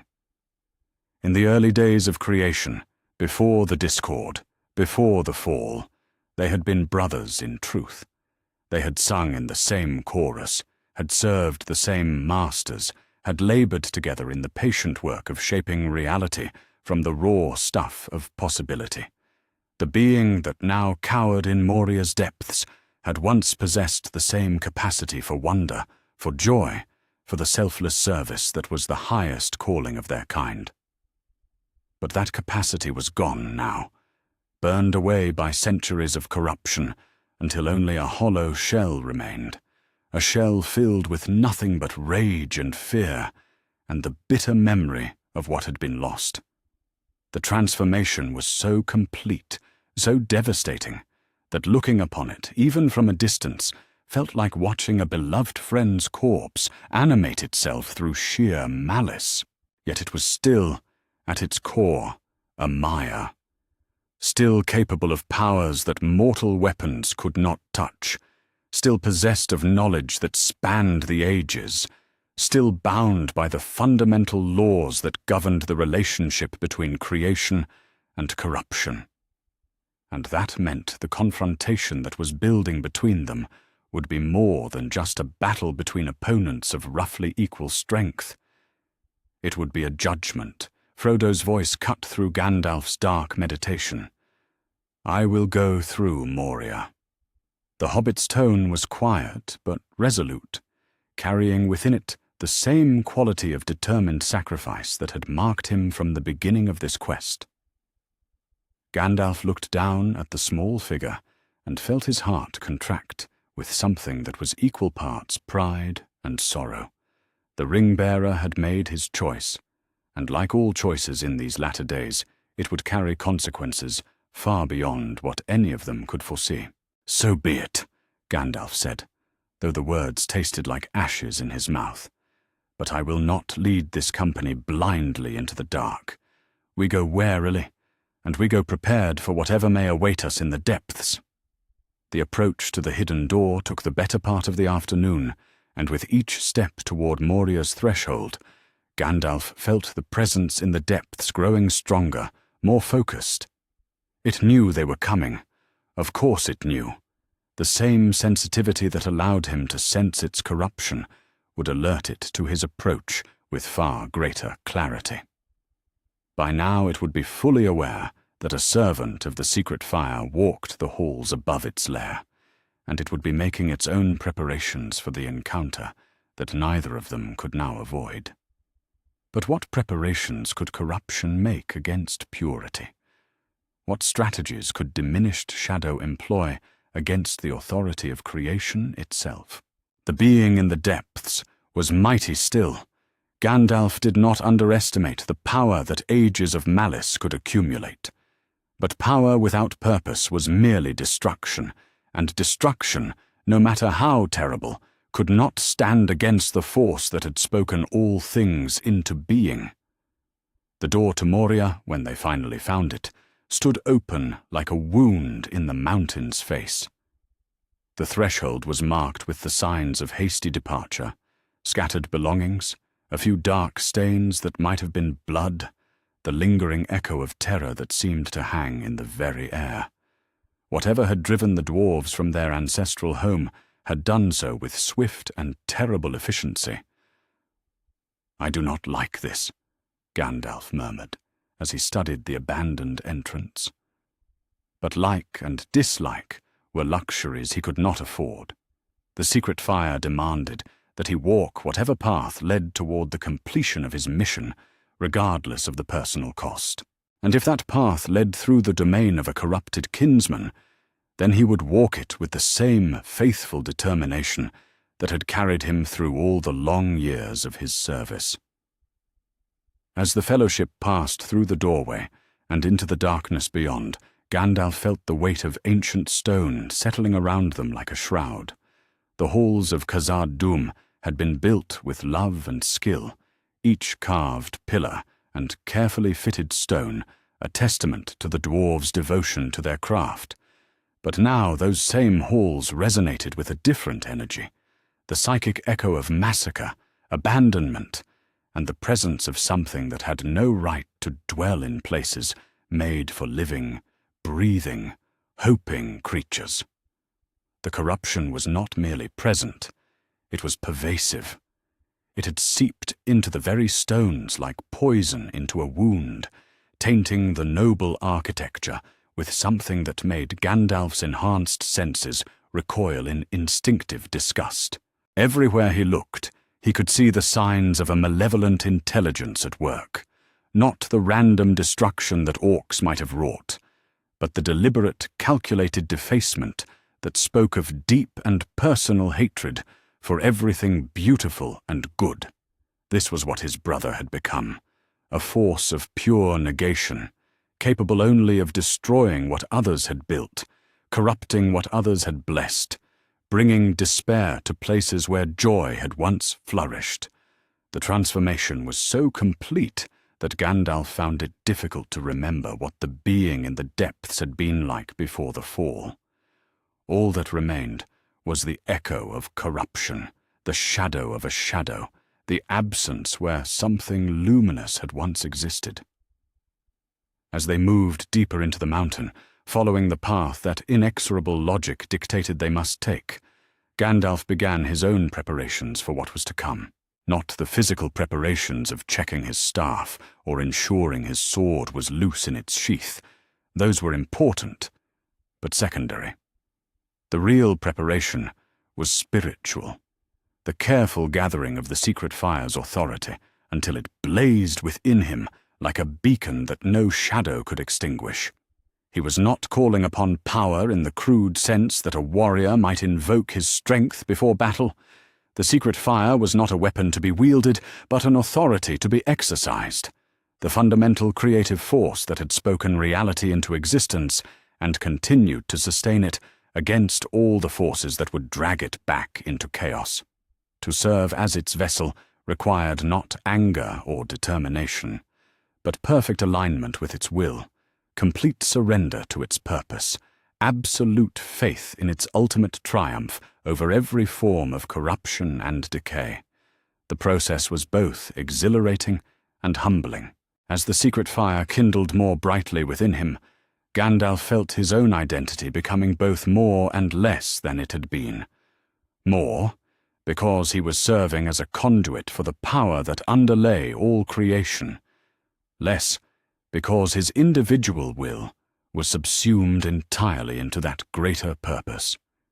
He was still Gandalf the Grey, still the wandering wizard who had walked Middle-earth for centuries in service to its people. But he was also something more, a manifestation of divine authority, a representative of the forces that had shaped the world and would not permit it to fall into darkness without a fight. The being in the depths felt the change immediately. Gandalf could sense its recoil, could feel the way it shrank deeper into whatever refuge it had made for itself in the uttermost foundations of the mountain. The presence of concentrated divine authority was like acid to its corrupted essence, a reminder of everything it had chosen to reject and could never again hope to reclaim. But there was nowhere for it to hide. The logic of their respective natures demanded that they meet, that they test the fundamental question that lay at the heart of all such conflicts. Could corruption stand against creation? Could shadow overcome light? Could the forces of dissolution triumph over the power that had originally given them substance and meaning? Gandalf knew the answer to that question with the same certainty that he knew his own name. But knowing the outcome and experiencing it were different things entirely.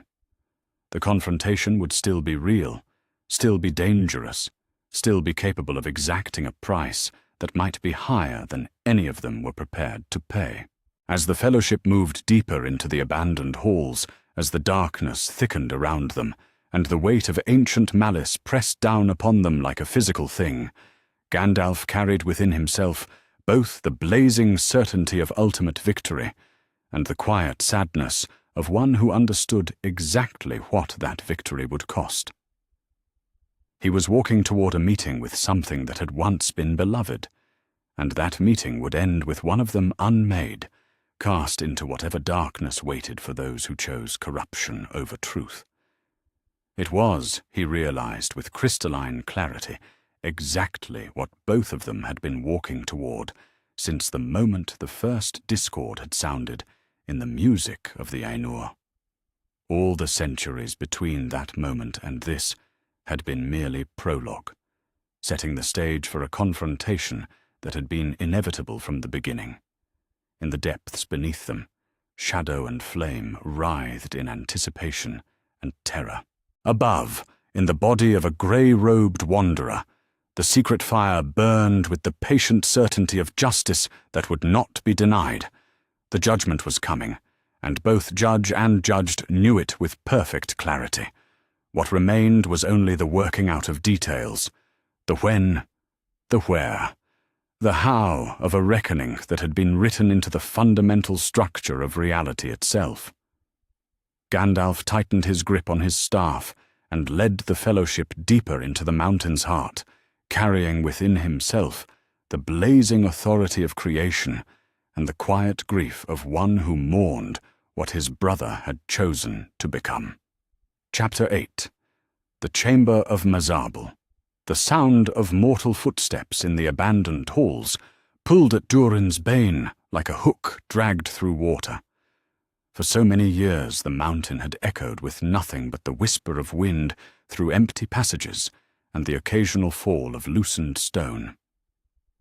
Now, suddenly, there were voices, quiet, careful, but unmistakably alive. The Fellowship moved through Khazad-dûm with the peculiar mixture of reverence and unease that mortals always showed when walking through the ruins of something greater than themselves. But it was not their mortality that drew the Balrog toward them, like a moth toward flame. It was the presence that walked among them, the one whose very existence was an affront to everything Durin's bane had chosen to become. The grey wanderer had entered the mountain at last, and with him had come the reckoning that neither of them could any longer avoid. From its lair in the deepest places, the Balrog began its ascent through levels of stone and shadow, following the intruder's path with an inevitability that felt more like prophecy than choice. Each step upward brought it closer to the presence that blazed in its perception like a star fallen to earth, and with each step the terror that had been building for centuries reached new heights of desperate intensity.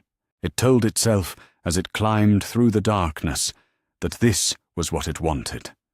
A chance at last to test its power against one of the faithful, to prove that corruption could triumph over purity through sheer force of will. The Grey Wanderer was old, diminished by his long service in mortal form. He carried within himself the authority of the secret fire, yes, but he was only one being against all the accumulated malice that Durin's bane had gathered in its long exile. Victory was not only possible, it was inevitable. The rationalizations crumbled like ash the moment the Balrog reached the chamber of Mazarbel, and felt the full weight of Gandalf's presence pressing against its corrupted essence. The chamber itself was a masterwork of dwarvish craftsmanship, its pillars carved with intricate patterns that caught and reflected even the faintest light. At its center stood a tomb of white stone, and around that tomb the fellowship had gathered to pay their respects to the dead. They were small figures in the vast space, mortals dwarfed by the grandeur of the halls their predecessors had built. All of them seemed insignificant, temporary, easily dismissed. All save one. Gandalf stood at the head of the tomb, his grey robes seeming to gather what little light existed in the chamber and focus it into something approaching radiance. His head was bowed as he read from the Book of Mazarbul, his voice carrying clearly through the stone hall as he spoke the words that told of Balin's fate and the doom that had overtaken all who dwelt in Moria. But it was not his appearance that struck Durin's bane like a physical blow. It was what lay beneath that humble exterior. For the first time in centuries, the Balrog was seeing one of the faithful, not from a distance, not filtered through stone and earth and the dampening effects of its own exile, but directly, immediately, with nothing to obscure the blazing truth of what he actually was, and what Gandalf was, beneath the grey robes and weathered face and carefully assumed mortality, was terrible in a way that no amount of flame or shadow could ever hope to match.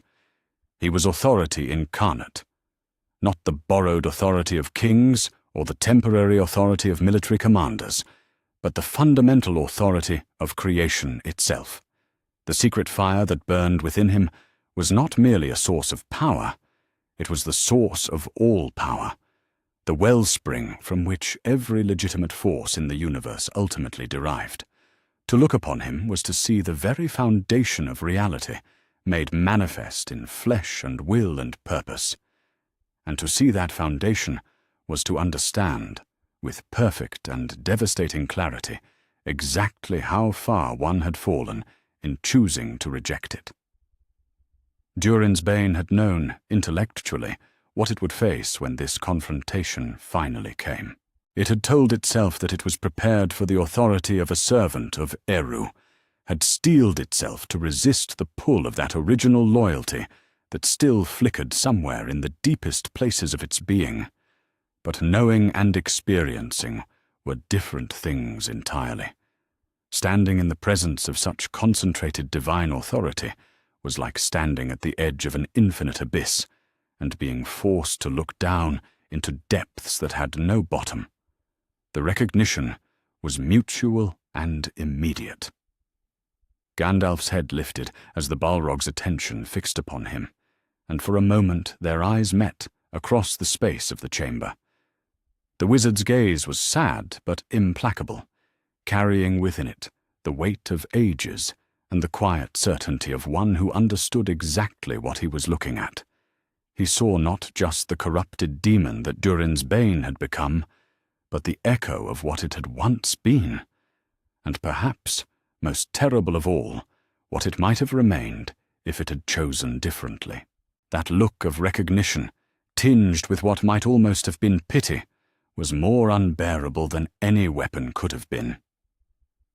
Durin's bane recoiled from it instinctively, wrapping itself in shadows and flame, as if those could somehow shield it from the penetrating clarity of divine sight. But there was no hiding from that gaze, no escaping the judgment that it carried within itself, like a sentence already pronounced. The Balrog's response was as much reflex as strategy, a desperate attempt to assert dominance through the crude display of power that was all it had left to it. Fire erupted from its form in great gouts of molten fury, casting dancing shadows across the chamber's walls and filling the air with heat that made the very stones crack and hiss. Shadow poured from its essence like blood from a wound, thick and choking and hungry for light to devour. The combination of flame and darkness created an aura of menace that would have sent armies fleeing in terror. But Gandalf did not flee. He did not even step back. Instead, he rose to his full height, and somehow, impossibly, seemed to grow taller even than his mortal form should have allowed. The light that had been gathering around him intensified until it blazed like a star, cutting through shadow and flame as if they were nothing more than morning mist. When he spoke, his voice carried the authority of one who served the power that had spoken all things into being. "You cannot pass." 3 simple words, but they struck Durin's bane with the force of an avalanche. This was not the challenge of one warrior to another, not the defiant cry of a hero facing overwhelming odds. This was a statement of cosmic fact, delivered with the absolute certainty of divine authority. The secret fire that burned within Gandalf was not merely opposing the Balrog's power. It was denying the very possibility of its success, declaring it null and void before the battle had even begun. The Balrog tried to push forward, to assert its will through the crude application of force, but found itself unable to advance. It was not that Gandalf's power was stronger than its own, though it was, but that the very nature of what the wizard represented made forward motion conceptually impossible. How could shadow overcome light when light was the source from which shadow derived its very existence? How could corruption triumph over purity when corruption was, by definition, merely the absence of that which was pure? For the first time since its awakening, Durin's bane felt something that it had thought itself beyond: doubt. Not tactical uncertainty or momentary hesitation, but the deep, existential doubt that comes from recognizing that one's fundamental assumptions about reality might be catastrophically wrong. It had built its entire identity around the belief that its power, its will, its accumulated malice could overcome any obstacle through sheer determination.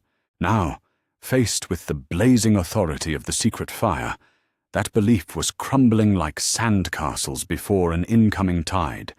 The mortals around Gandalf, and they were definitely mortals, small and fragile and insignificant in every way that mattered, seemed to understand what was happening better than the Balrog did. They had drawn their weapons, yes, but there was no panic in their movements, no desperate scramble for escape. Instead, they positioned themselves with the calm efficiency of those who trusted absolutely in the authority of their guide. They knew, with a certainty that came from faith rather than understanding, that the grey-robed figure before them was more than capable of handling whatever ancient evil they had disturbed. That faith was itself a weapon of sorts, a reminder to Durin's bane of what it had lost when it chose corruption over loyalty.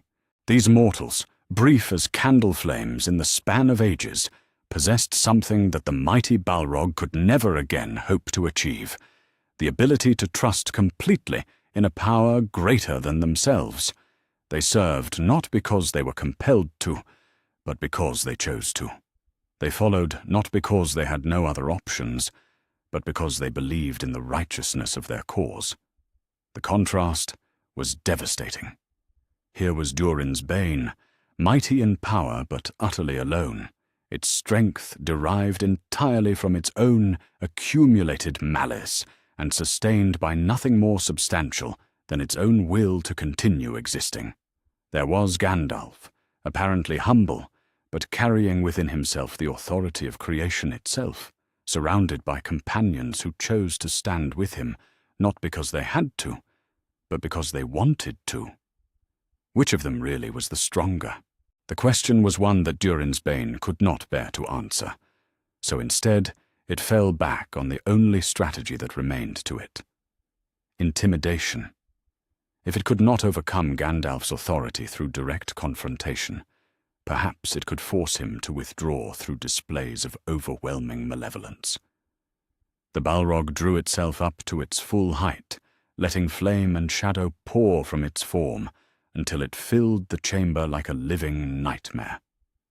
Its voice, when it finally spoke, was the sound of mountains splitting and forges collapsing, and all the destructive fury of creation turned against itself. But the words that emerged were not the confident challenge it had intended. Instead, they carried within them the desperate edge of a creature that knew, with growing certainty, that it was already beaten. "You shall not pass," it managed, but even to its own perception the declaration sounded hollow, a pale echo of Gandalf's earlier pronouncement. The grammatical shift from cannot to shall not was telling. Where Gandalf had spoken with the authority of cosmic law, the Balrog could only make threats based on its own diminished will. And in that difference lay the truth that both of them understood perfectly, though only one was willing to acknowledge it.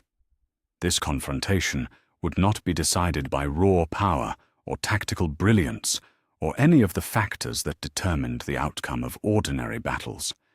It would be decided by the fundamental nature of what each combatant represented: creation versus corruption, authority versus rebellion, the secret fire versus the shadow that could only exist in its absence. The outcome, when viewed from that perspective, had never really been in doubt. Durin's Bane knew this, felt it in every fibre of its corrupted being, and the knowledge filled it with a terror so profound that it transcended fear and became something approaching existential horror. It was not afraid of death. Death would have been a mercy compared to the slow dissolution it had been experiencing for centuries. It was afraid of judgment, of having the full truth of what it had become laid bare before the one authority in existence that could see it with perfect clarity. And that judgment, it now realized, was not something that would come later, after the battle was decided. It was happening now, in this moment, as Gandalf's ancient eyes looked upon the ruin of what had once been a fellow servant of the light and found it utterly wanting. The Balrog fell back a step, then another, its flame guttering and its shadows writhing with the agitation of a creature that had finally, after centuries of hiding, found itself with nowhere left to run. The confrontation it had both dreaded and desired was upon it at last, and all its power, all its accumulated malice, all its desperate will to continue existing, had proved insufficient to the task of facing what it had once been and chosen to reject. In the chamber of Mazarbel, surrounded by the tombs of the honored dead and watched by mortals who carried within themselves the light of hope undimmed by adversity, divine authority prepared to render its final verdict on the wages of corruption. And in the heart of the ancient evil that had thought itself beyond redemption or retribution, fear crystallized into something approaching prayer, not for victory, but for the mercy of a swift end to centuries of self-imposed exile from everything good and beautiful and true. Chapter 9. The Bridge of Khazad-dûm. The pursuit through the halls of Khazad-dûm was less a chase than a ritual procession toward an inevitability that both hunter and hunted understood with perfect clarity. Durin's bane followed the fleeing fellowship through passages carved by dwarvish hands, its flame and shadow casting dancing horrors across walls that had once echoed with songs of prosperity and joy.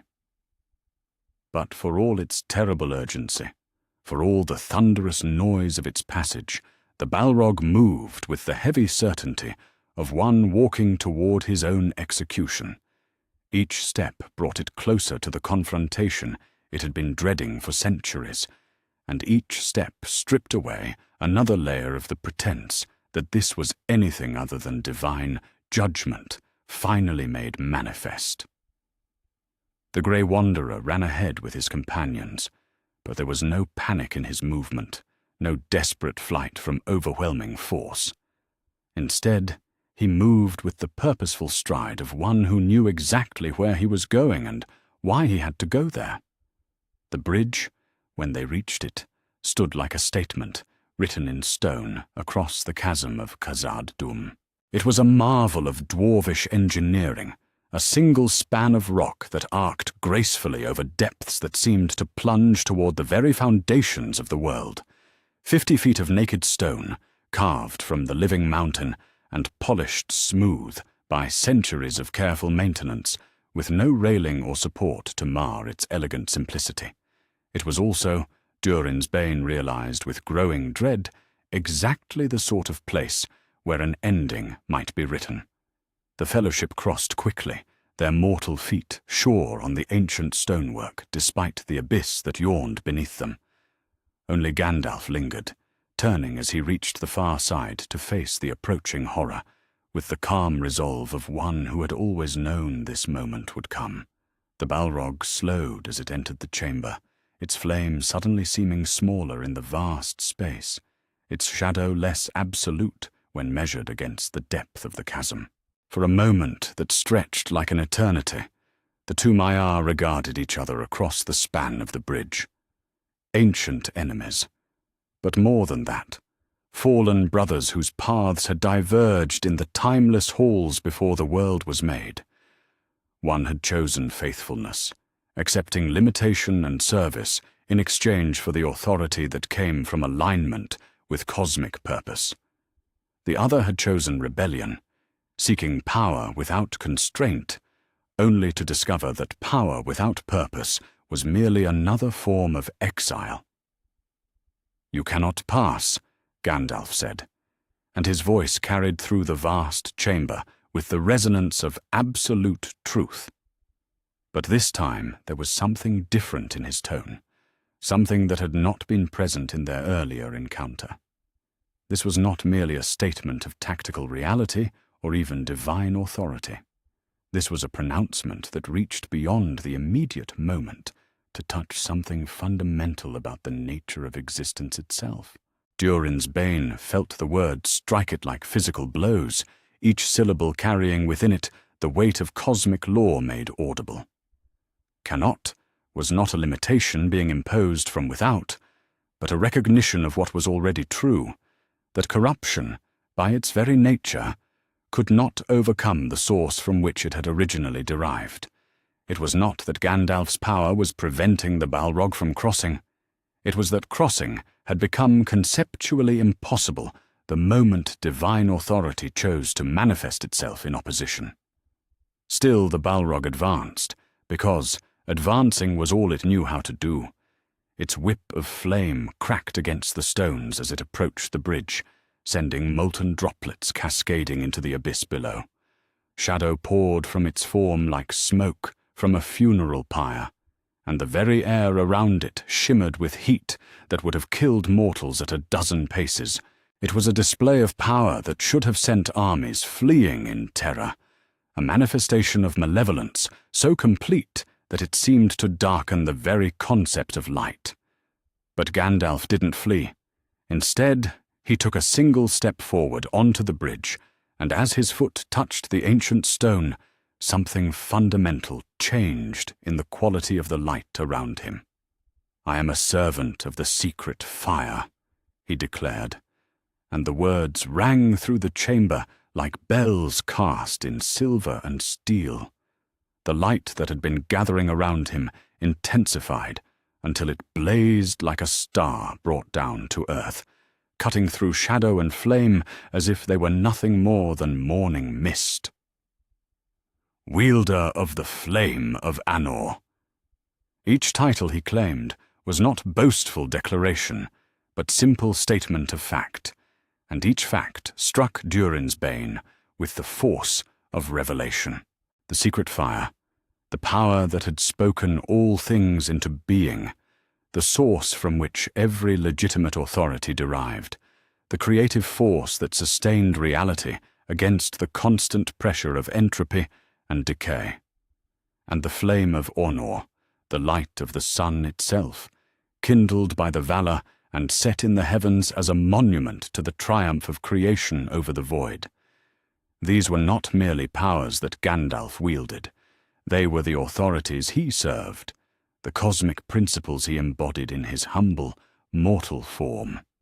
To face him was to face the fundamental forces that had shaped the music of the Ainur and given birth to everything that was beautiful and true and lasting in the world. It was to confront creation itself in the form of its faithful servant. And in confronting creation, Durin's Bane was forced to confront what it had chosen to reject. The memory came unbidden, rising from depths of consciousness that the Balrog had thought safely buried beneath centuries of accumulated malice. It remembered what it had been like to serve those same forces, to feel the secret fire burning within its own essence, to carry within itself a fragment of the cosmic harmony that had given birth to all existence. It remembered the joy of creation, the satisfaction of faithful service, the deep peace that came from alignment with purpose greater than any individual will. All of that was gone now, burned away by choices made in anger and pride, and the desperate hunger for power that had seemed so reasonable at the time. What remained was only the echo of what it had once possessed, the shadow of a shadow, the absence where something luminous had once existed. It was mighty still. Its power could shake mountains and boil seas, but its might was borrowed, stolen, incomplete. It had no source to draw from except its own accumulated resentment, no authority to invoke except its own will to continue existing. Against the servant of the secret fire, such power was revealed for what it truly was: pathetic. "The dark fire will not avail you," Gandalf continued, and though his voice remained calm, it carried within it the inexorable authority of divine judgment. "Flame of Udun." The name struck the Balrog like a brand pressed against bare flesh. Udun, the prison fortress where Morgoth had been held after his first rebellion, the place of binding, where divine authority had demonstrated its supremacy over the forces of corruption. To be named for that place was to be identified as what the Balrog truly was. Not a mighty demon deserving of fear and respect, but a fugitive from justice, a remnant of a rebellion that had already been decisively defeated. The Balrog tried to advance onto the bridge, driven by desperation and the fading hope that raw force might still prevail where authority had failed. But as it set foot on the ancient stonework, it felt the structure itself recoil from its presence. The bridge had been built by servants of the light, blessed with the same creative purpose that flowed through all dwarvish work. Every stone, every joint, every carefully calculated curve carried within it the intention of its builders, not merely to span a chasm, but to serve as a monument to the triumph of skill and wisdom over the brute forces of destruction. The bridge recognized what stood upon it, and found it wanting. Gandalf raised his staff, and the secret fire that burned within him blazed forth with such intensity that even the Balrog was forced to shield its perception from the glare. This was not the modest light of candle or torch, but something approaching the raw radiance of creation itself, the same power that had kindled the stars and set the sun ablaze in the heavens. Against such illumination, shadow became not merely absent, but impossible, and flame became a pale imitation of the true fire that burned at the heart of all existence.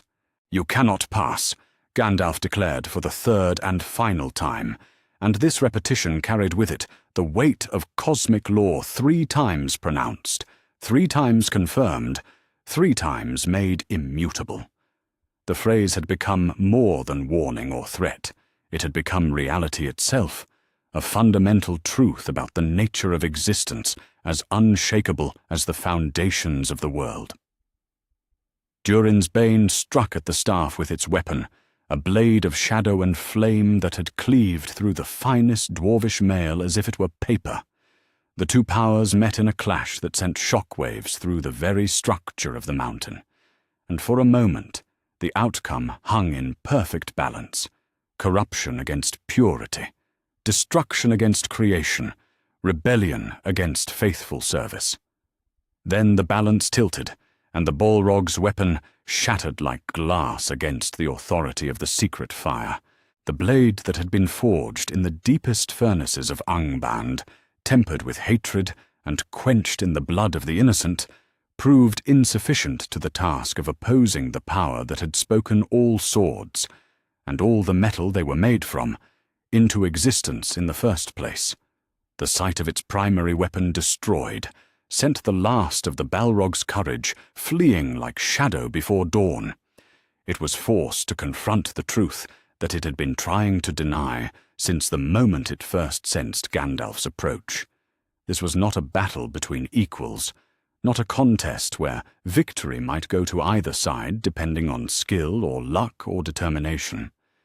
This was an execution, carried out by divine authority, upon one who had been found guilty of the ultimate crime, choosing corruption over creation, rebellion over service, self-will over submission to the greater good.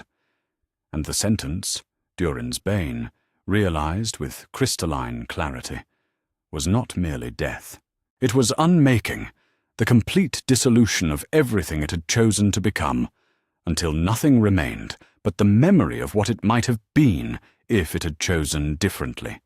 Gandalf struck the bridge with his staff, and the ancient stonework responded to his command like a faithful servant recognizing its master's voice. The carefully fitted stones that had spanned the chasm for countless centuries suddenly remembered that they were individual pieces held together only by the intention of their builders. When that intention was withdrawn, when the servant of the secret fire declared that the bridge's purpose had been fulfilled, the structure simply ceased to exist as a unified whole. The span cracked, then crumbled, then fell away into the abyss in a cascade of stone and dust and the echoes of ancient dwarvish songs. Durin's Bane felt the surface beneath its feet disappear, and found itself falling into darkness that seemed to have no bottom, its flame guttering and its shadow streaming behind it like a banner of defeat. But even as it fell, even as the walls of the chasm rose around it like the sides of a tomb, the Balrog could not escape the blazing presence of the one who had pronounced its doom. Gandalf's light followed it into the depths, a constant reminder that divine authority extended even into the uttermost darkness, that there was no place in all creation where corruption could hide from the judgment it had earned.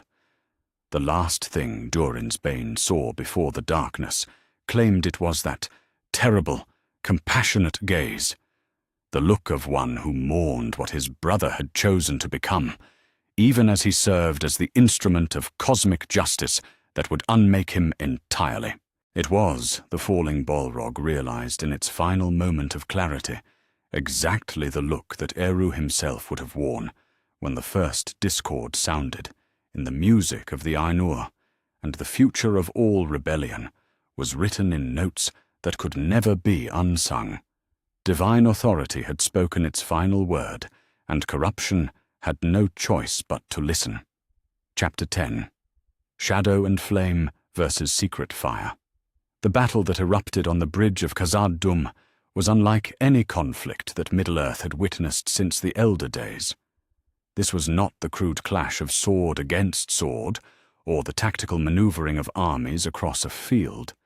This was the meeting of fundamental forces that had shaped reality since before the world's beginning.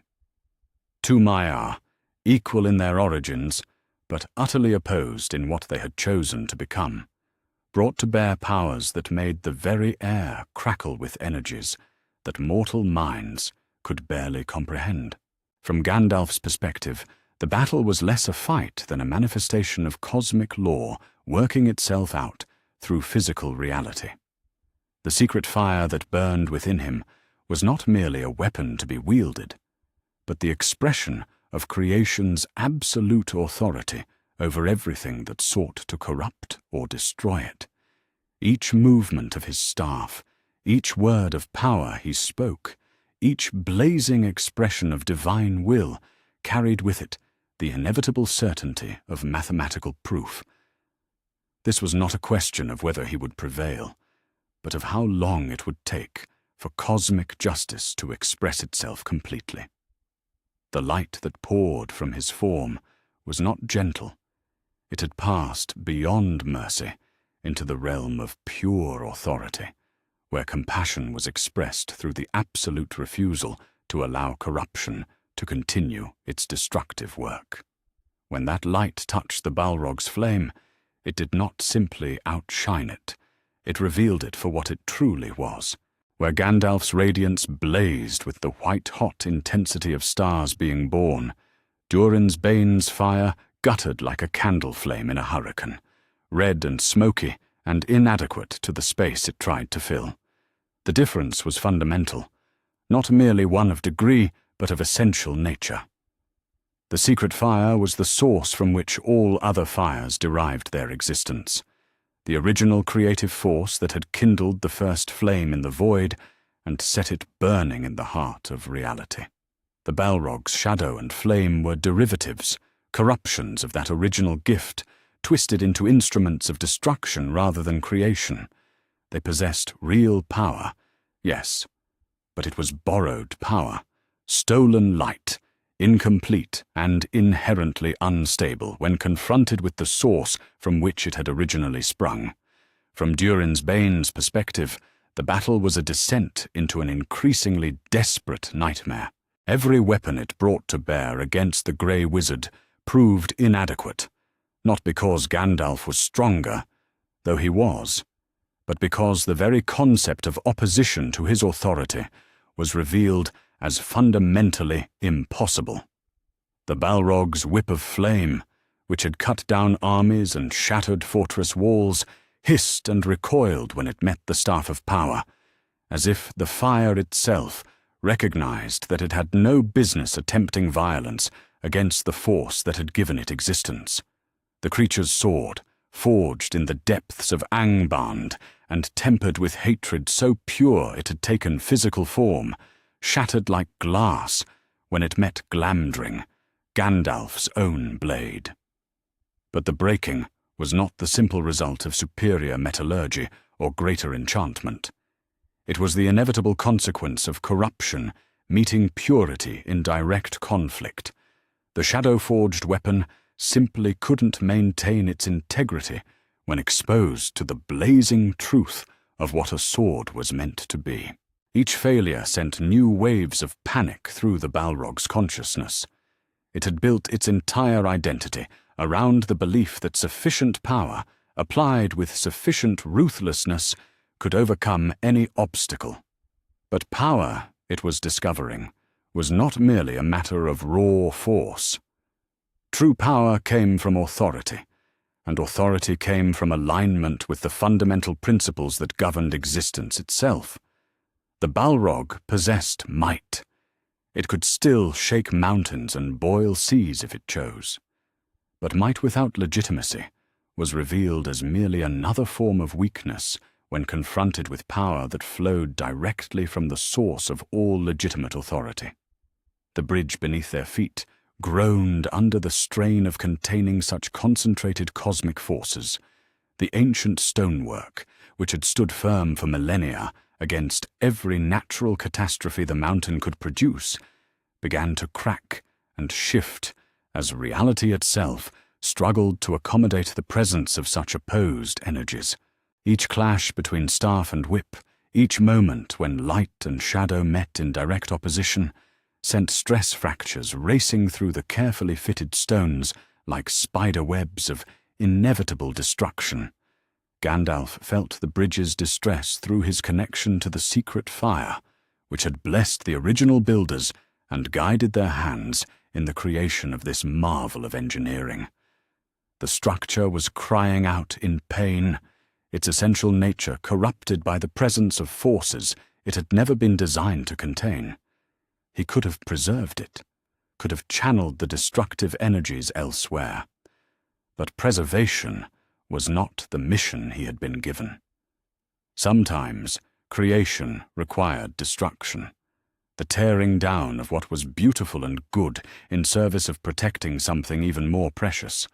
The Fellowship had to survive, the ring had to be destroyed, and if that required the sacrifice of the bridge that had spanned Khazad-dûm since the Elder Days, then that sacrifice would be made without hesitation or regret.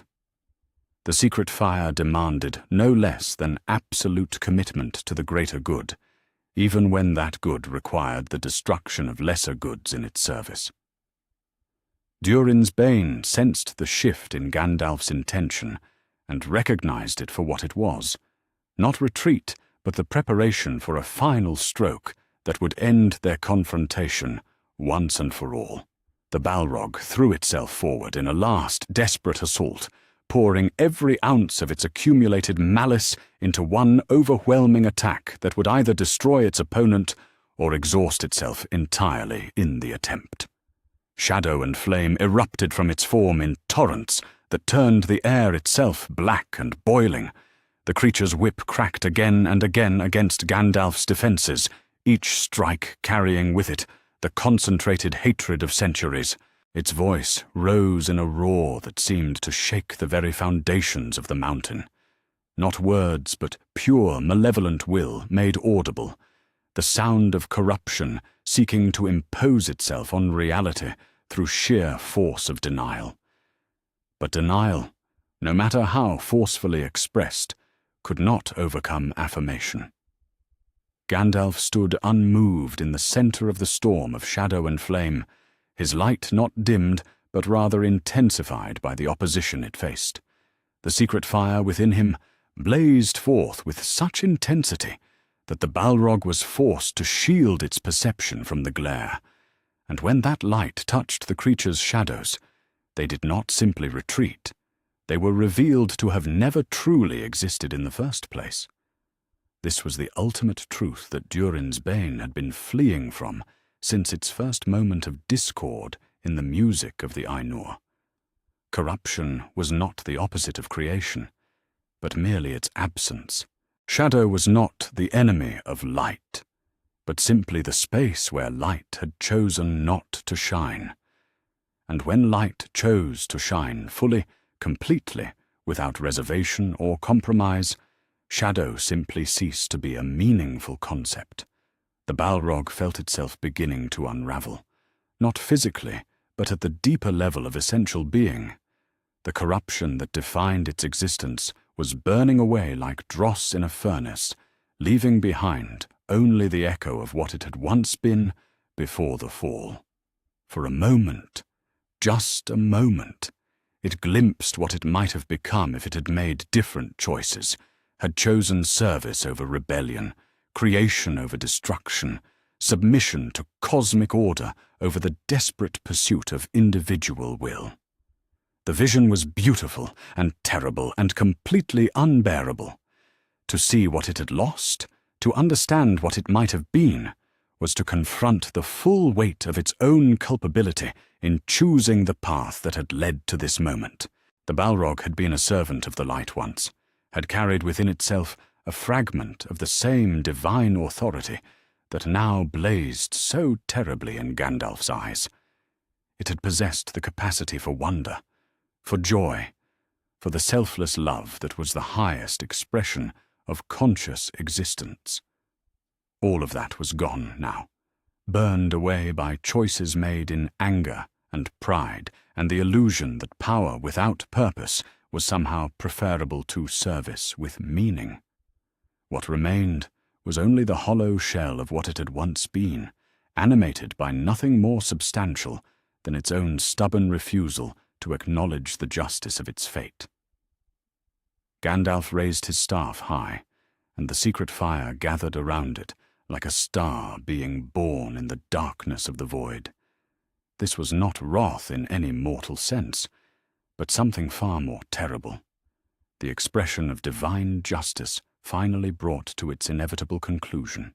When the staff struck the bridge's keystone, it did so with the authority of creation itself, declaring that the span's purpose had been fulfilled and its existence was no longer required.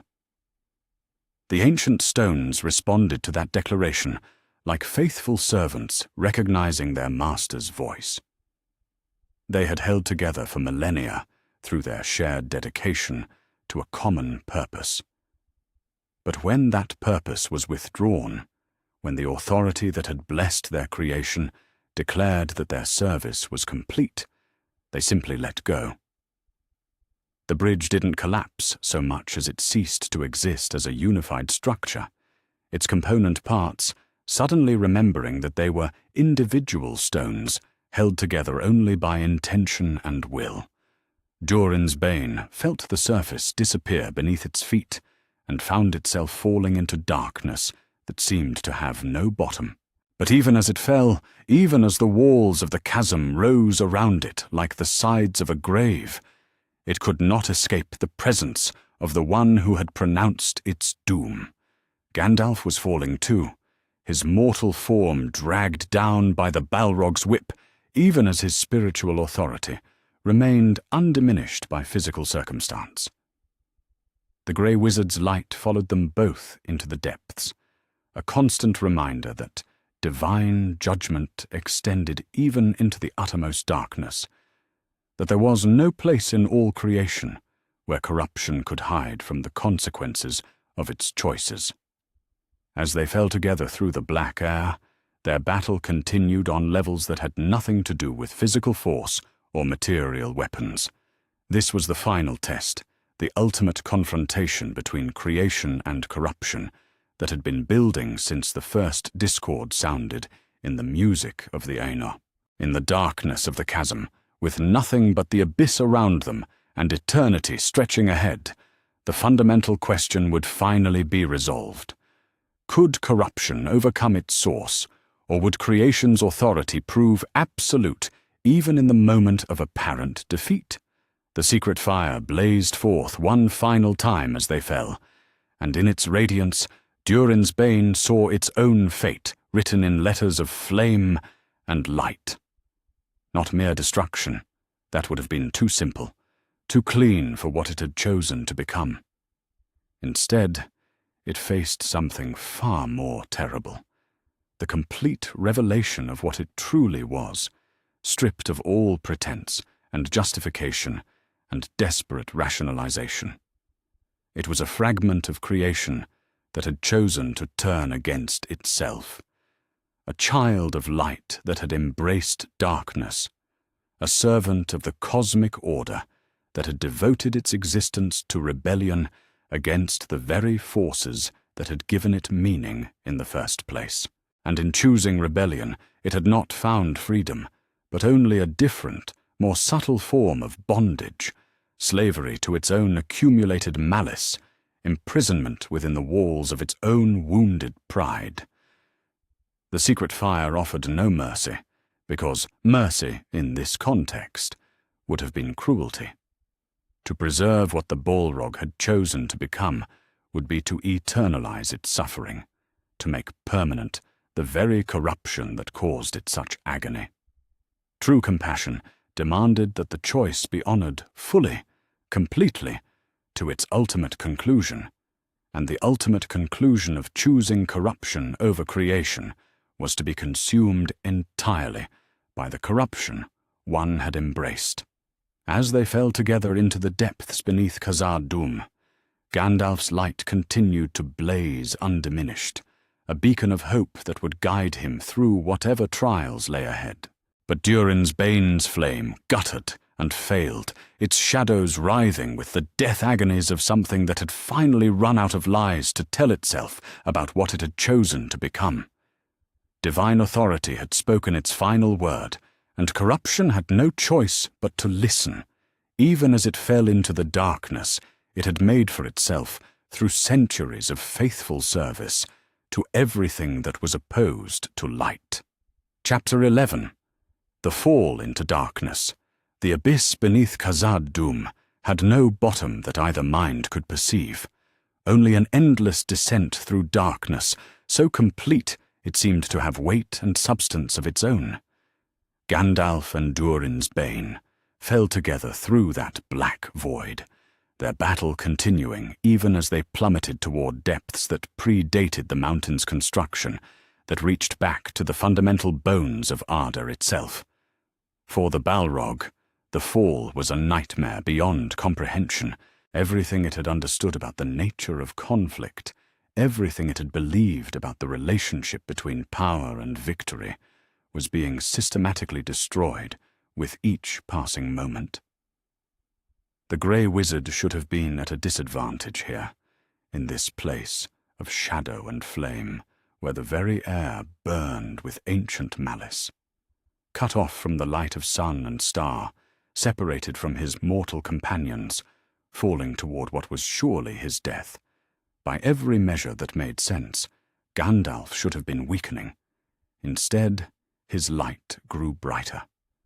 The secret fire that burned within him seemed to draw strength from opposition, blazing forth with an intensity that turned the walls of the chasm into galleries of reflected radiance. Where that light touched the ancient stone, it revealed carvings and inscriptions that had been hidden in darkness for millennia, the work of the first builders, those who had delved deep, not in greed, but in the faithful pursuit of their craft. The mountain itself was testifying to the presence of divine authority, bearing witness to power that came not from conquest, but from service. Durin's Bane lashed out again and again as they fell, its whip of flame cracking through the air with desperate fury. Each strike carried within it the accumulated rage of centuries, the bitter hatred of one who had chosen rebellion and found it wanting. But every attack seemed to pass through Gandalf, as if he were made of light itself, leaving no mark upon him, save to make the radiance around him burn even brighter. It was impossible. It violated everything the Balrog thought it understood about the nature of physical reality. They were both Maya, both possessed of the same fundamental nature, both subject to the same cosmic laws that governed the behavior of embodied spirits. If one could be wounded, the other should be equally vulnerable. If one could be destroyed, both should face the same risk of annihilation. But as they continued their endless fall, as the battle raged through caverns and chasms that had never known the touch of created light, a terrible truth began to dawn in what remained of the Balrog's consciousness. This was not a contest between equals. It had never been a contest between equals. The fundamental assumption upon which Durin's Bane had built its understanding of the confrontation was catastrophically wrong. Gandalf was not fighting to preserve himself. He was fighting to preserve others. The realization struck the Balrog with the force of divine revelation, shattering the last pretenses it had maintained about its own nature and purpose. Every attack it made, every desperate strategy it employed, every furious attempt to overcome its opponent, all of it was motivated by the desire to survive, to continue existing, to preserve the self that it had built through centuries of accumulated corruption. But Gandalf's responses were motivated by something entirely different, the willingness to sacrifice that self in service of a greater good. The Grey Wizard was not trying to win this battle in any meaningful sense. He was trying to ensure that his death would serve a purpose, that his destruction would buy enough time for the Fellowship to escape, for the Ring-bearer to continue his mission, for the forces of light to achieve the victory that mattered more than any individual existence. This was divine love made manifest in the physical world, not the gentle, nurturing love that mortals understood, but the terrible, self-sacrificing love that was willing to pay any price to protect what was precious and true. It was the love that had shaped the music of the Ainur, that had sent the Valar into exile rather than see Arda corrupted beyond redemption, that had moved Eru himself to intervene in the affairs of creation when the need was greatest.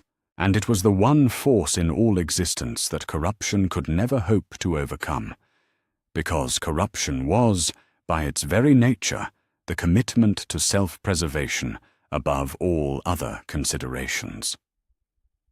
The Balrog tried to comprehend what it was seeing, tried to find some rational explanation for the phenomenon that defied everything it believed about the nature of power and survival. How could willingness to sacrifice be stronger than determination to endure? How could the acceptance of destruction be more powerful than the refusal to submit? How could love, which made one vulnerable to loss and pain and grief, triumph over hatred, which was pure and focused and utterly committed to the self?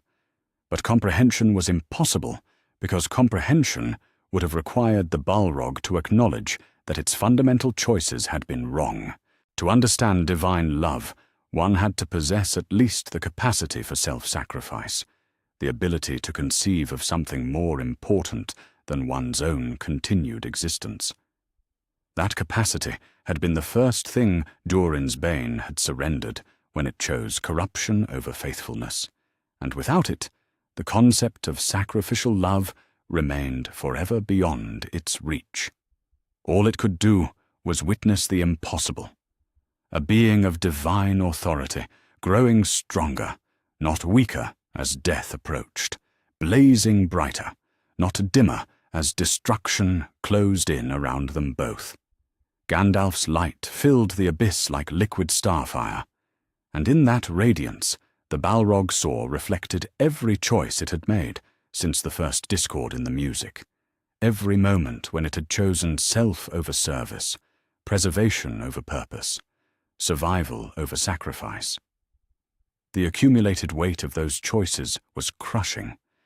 Each one had seemed so reasonable at the time, so necessary for its continued existence and growing power.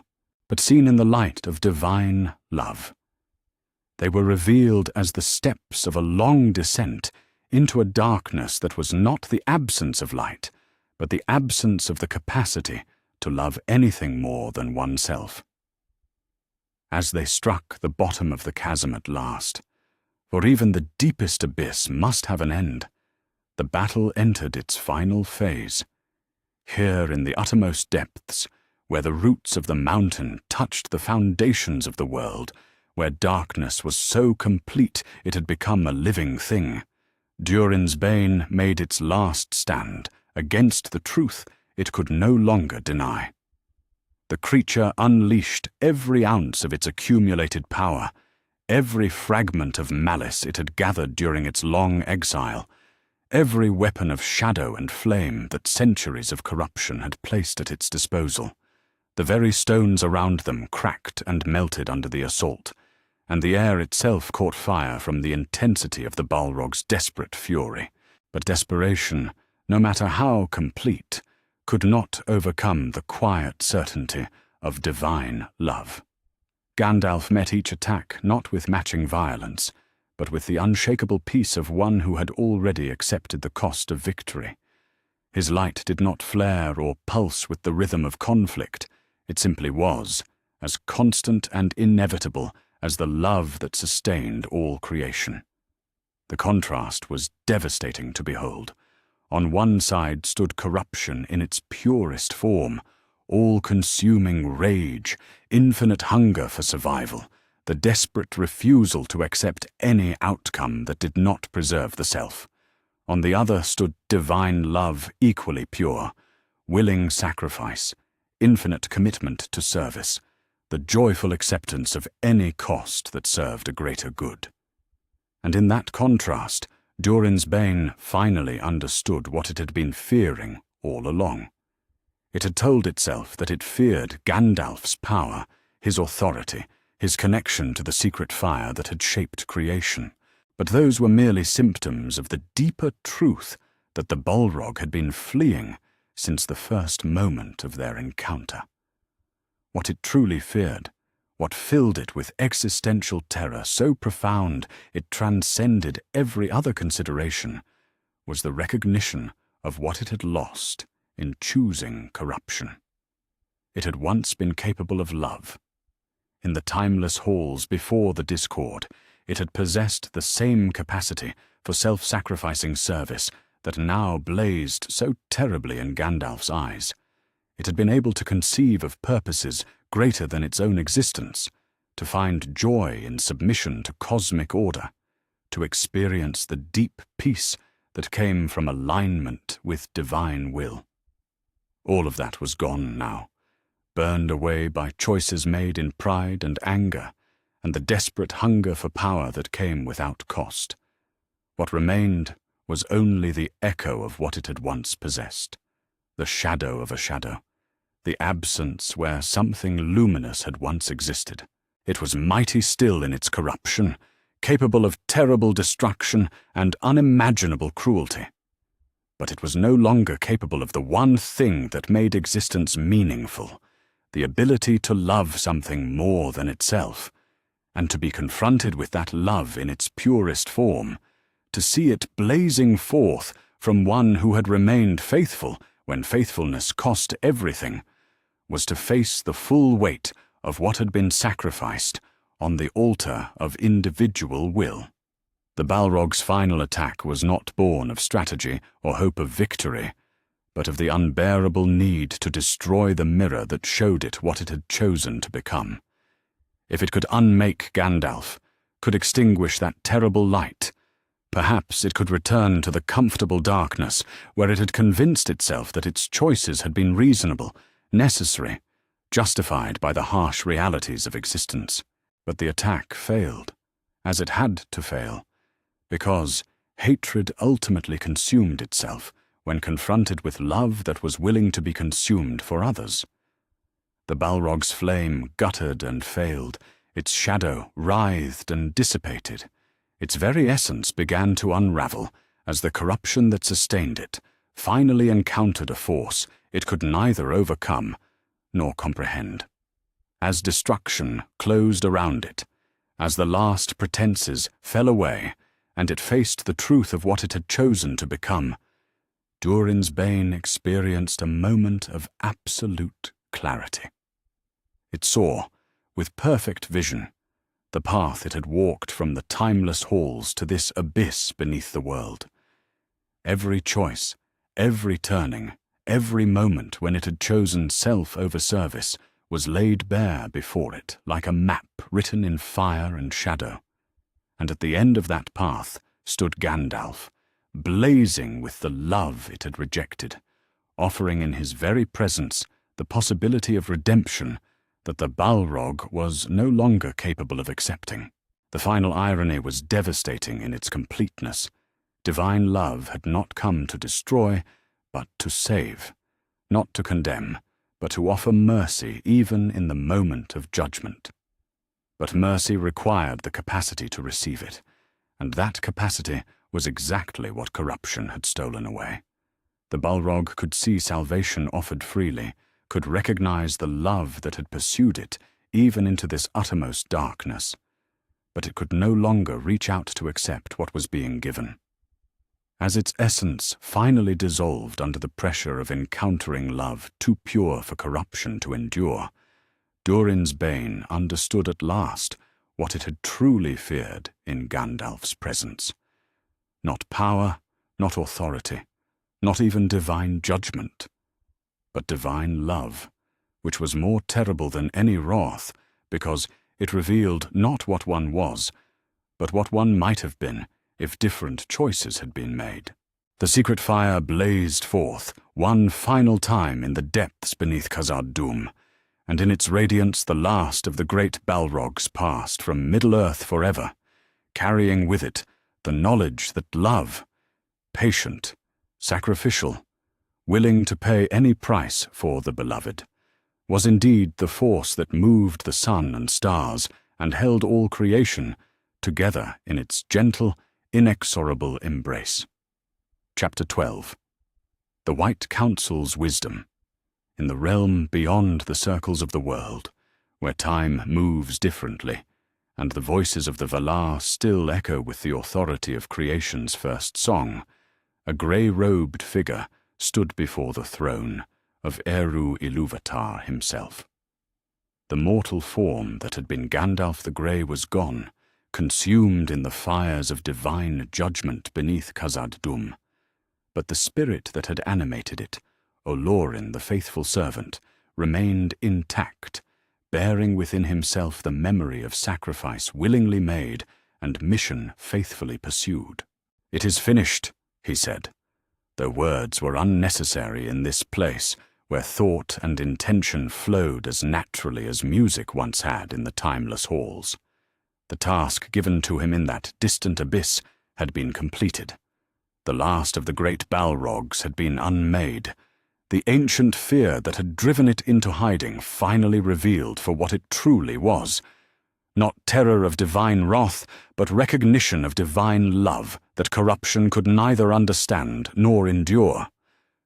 But Eru's response carried with it implications that reached far beyond the fate of a single corrupted Maiar. The confrontation beneath the mountain had been necessary not merely to remove an obstacle from the Fellowship's path, but to demonstrate a truth that all Middle-earth needed to understand in the trials that lay ahead. The war against the shadow would not be won by matching darkness with darkness, evil with evil, but by the kind of sacrificial love that could transform even apparent defeat into ultimate victory. "Your task is not finished," came the response that was felt rather than heard, carrying within it the gentle implacability of divine will, made manifest. "The servants of creation must see what you have shown. They must understand that love is stronger than hatred, that sacrifice is more powerful than survival, that the willingness to lose everything is the only way to preserve what truly matters." And so Olorin was sent back, clothed now in robes of white that reflected the purified authority he had earned through faithful service unto death. He returned not as the grey pilgrim who had walked the roads of Middle-earth in humble service, but as Gandalf the White, a more perfect embodiment of the Secret Fire's authority, empowered to speak with the voice of creation itself to all who had eyes to see and ears to hear. But the implications of his return echoed far beyond the circles of light and hope. In the deep places of the world, where other servants of the ancient darkness had hidden themselves away from the growing strength of the West, the unmaking of Durin's Bane was felt like a shock wave through the foundations of reality itself. The few remaining Balrogs, perhaps 2 or 3 at most, scattered across the vast expanses of Middle-earth's hidden places, felt their brother's dissolution as a wound in their own consciousness. They had shared too much, corrupted themselves in too similar ways, to remain unaffected when one of their number finally faced the judgment they had all been fleeing. Through the psychic bond that connected all who had chosen the same path of rebellion, they experienced echoes of Durin's Bane's final moments, felt the terror of confronting divine love in its purest form, understood at last what they had truly been fearing all these long centuries. In the caves beneath the grey mountains, where one of their number had made its lair in the frozen darkness of the uttermost north, flame guttered and shadows writhed with new understanding. The ancient fear was confirmed. Servants of the secret fire were indeed hunting them, and when found, they would face not merely destruction, but revelation. the terrible recognition of what they had chosen to become, held up against the blazing truth of what they might have remained if different choices had been made. In the deep places beneath the iron hills, another survivor felt the shock of recognition and burrowed deeper into stone and darkness, seeking refuge that no longer existed anywhere in creation. The Grey Wanderer was no longer grey. He had become something else, something more terrible than any amount of raw power could hope to match. He carried within himself the authority of one who had faced the ultimate test and emerged victorious, not through strength, but through love. Against such authority, all the accumulated malice of ages was revealed as merely another form of weakness. But perhaps the most significant response came from Barad-dûr itself, where Sauron the Great felt the death of the last Balrog like a personal blow. The Dark Lord had counted on the ancient demons as part of his strength, had planned to use their terror and might in the final assault against the forces of the West. Now the mightiest of them was gone, unmade not by superior force, but by the same sacrificial principle that Sauron himself had rejected when he first chose dominion over service in the distant days of his own corruption. The implications were troubling in ways that went far beyond tactical considerations. If servants of the secret fire could triumph over corruption through willing sacrifice, if love proved stronger than hatred when tested in the ultimate crucible, then the entire foundation upon which the Shadow's strategy was built might be fundamentally flawed. Sauron had assumed that power sufficient to overcome any opposition. But power, he was beginning to understand, might not be the relevant measure in the conflict that was approaching. The thought filled him with a fear that was all the more terrible for being dimly remembered from his own distant past, when he too had served in the halls of Orle, and known what it was like to create rather than destroy. Deep in the foundations of his fortress, surrounded by all the engines of war and domination he had built to ensure his victory, the Dark Lord confronted the possibility that he had fundamentally misunderstood the nature of the enemy he faced. But if the forces of darkness found reason for fear in Gandalf's return, the servants of light discovered something far more precious: hope renewed and authority confirmed. The White Wizard's appearance among them carried with it the unmistakable mark of divine approval, the clear indication that their cause was just and their struggles were not in vain. Here was proof that death was not the end for those who served faithfully, that sacrifice willingly made could be transformed into victory beyond imagining. More than that, Gandalf's transformation revealed the theological truth that had driven the confrontation beneath Khazad-dûm. The deepest conflict was not between good and evil in some abstract sense, but between love and the absence of love, between the willingness to sacrifice for others and the determination to preserve oneself at any cost. Corruption feared creation, not because creation was stronger, though it was, but because creation's servants remained capable of the one thing that corruption had forever sacrificed, the ability to love something more than their own existence. This was why Balrogs had always feared Gandalf, why they retreated into hiding rather than face him in open combat, why even the mightiest among them had fallen not to superior force, but to superior love. They recognized in him everything they had chosen to reject, saw reflected in his humble service the echo of what they might have remained if pride had not driven them into rebellion against the cosmic order. The ultimate irony was devastating in its completeness. What the servants of darkness feared most was not divine wrath, though that was terrible enough, but divine mercy, which revealed the full extent of what they had lost in choosing corruption. To face a servant of the secret fire was to confront not an enemy seeking their destruction, but a brother mourning their fall, offering even in the moment of judgment the possibility of redemption that their own choices had made it impossible to accept.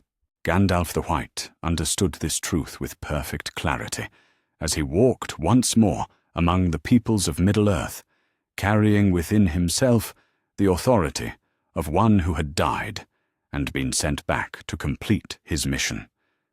Every act of kindness he performed, every gesture of mercy he offered, every moment of patient wisdom he shared was both a gift to those who received it and a testament to the power that had triumphed in the depths beneath Khazad-dûm. The cosmic significance of the confrontation continued to ripple outward through all the days that followed, shaping the events of the War of the Ring in ways both obvious and subtle. Those who served the light found their courage renewed by the knowledge that death held no final victory over love, while those who served the darkness discovered that their greatest weapons, fear, hatred, the promise of power without cost, were revealed as fundamentally inadequate when measured against the willingness to sacrifice everything for the sake of others. In the end, the fear that had driven Durin's bane into centuries of hiding, that had haunted all the Balrogs since their first corruption in the timeless halls, proved to be a recognition of truth so fundamental it shaped the very structure of reality itself. Love was indeed stronger than hatred, creation more enduring than destruction, sacrifice more powerful than survival. These were not merely moral platitudes or hopeful aspirations, but cosmic laws as immutable as the foundations of existence. And at the heart of that truth stood the secret fire, burning with the patient certainty of divine love that would pursue even the most corrupted of its children into the uttermost darkness, offering redemption with one hand, even as it wielded judgment with the other. The Balrogs feared its servants not because they were enemies to be destroyed, but because they were family to be mourned, brothers who had chosen a different path, but whose original nature remained recognizable beneath all the accumulated malice of ages. This was the wisdom that the White Council had always understood, but could never fully articulate, that the greatest victory was not the defeat of one's enemies, but their transformation back into what they were meant to be. And when transformation proved impossible because corruption had gone too deep, when love could only be expressed through the mercy of a swift end to self-imposed suffering, then even judgment became an act of compassion for those who had lost the capacity to receive any other kind of love. In the growing light of a new age, as the shadows began their slow retreat before forces they could neither understand nor overcome, the truth established beneath Khazad-dûm continued to shine forth like a beacon. Divine authority rested not on power, but on love. Victory belonged not to the strongest, but to the most faithful, and the servants of the secret fire would always triumph, not because they were mightier than their opponents, but because they remained capable of caring about something more than their own existence. This was why the Balrogs had feared Gandalf from the beginning, and why corruption must always ultimately fear uncorrupted divine authority. In the end, there was no defense against love, willing to sacrifice itself for others, only the choice to receive it or to be consumed by the very corruption that made such reception impossible.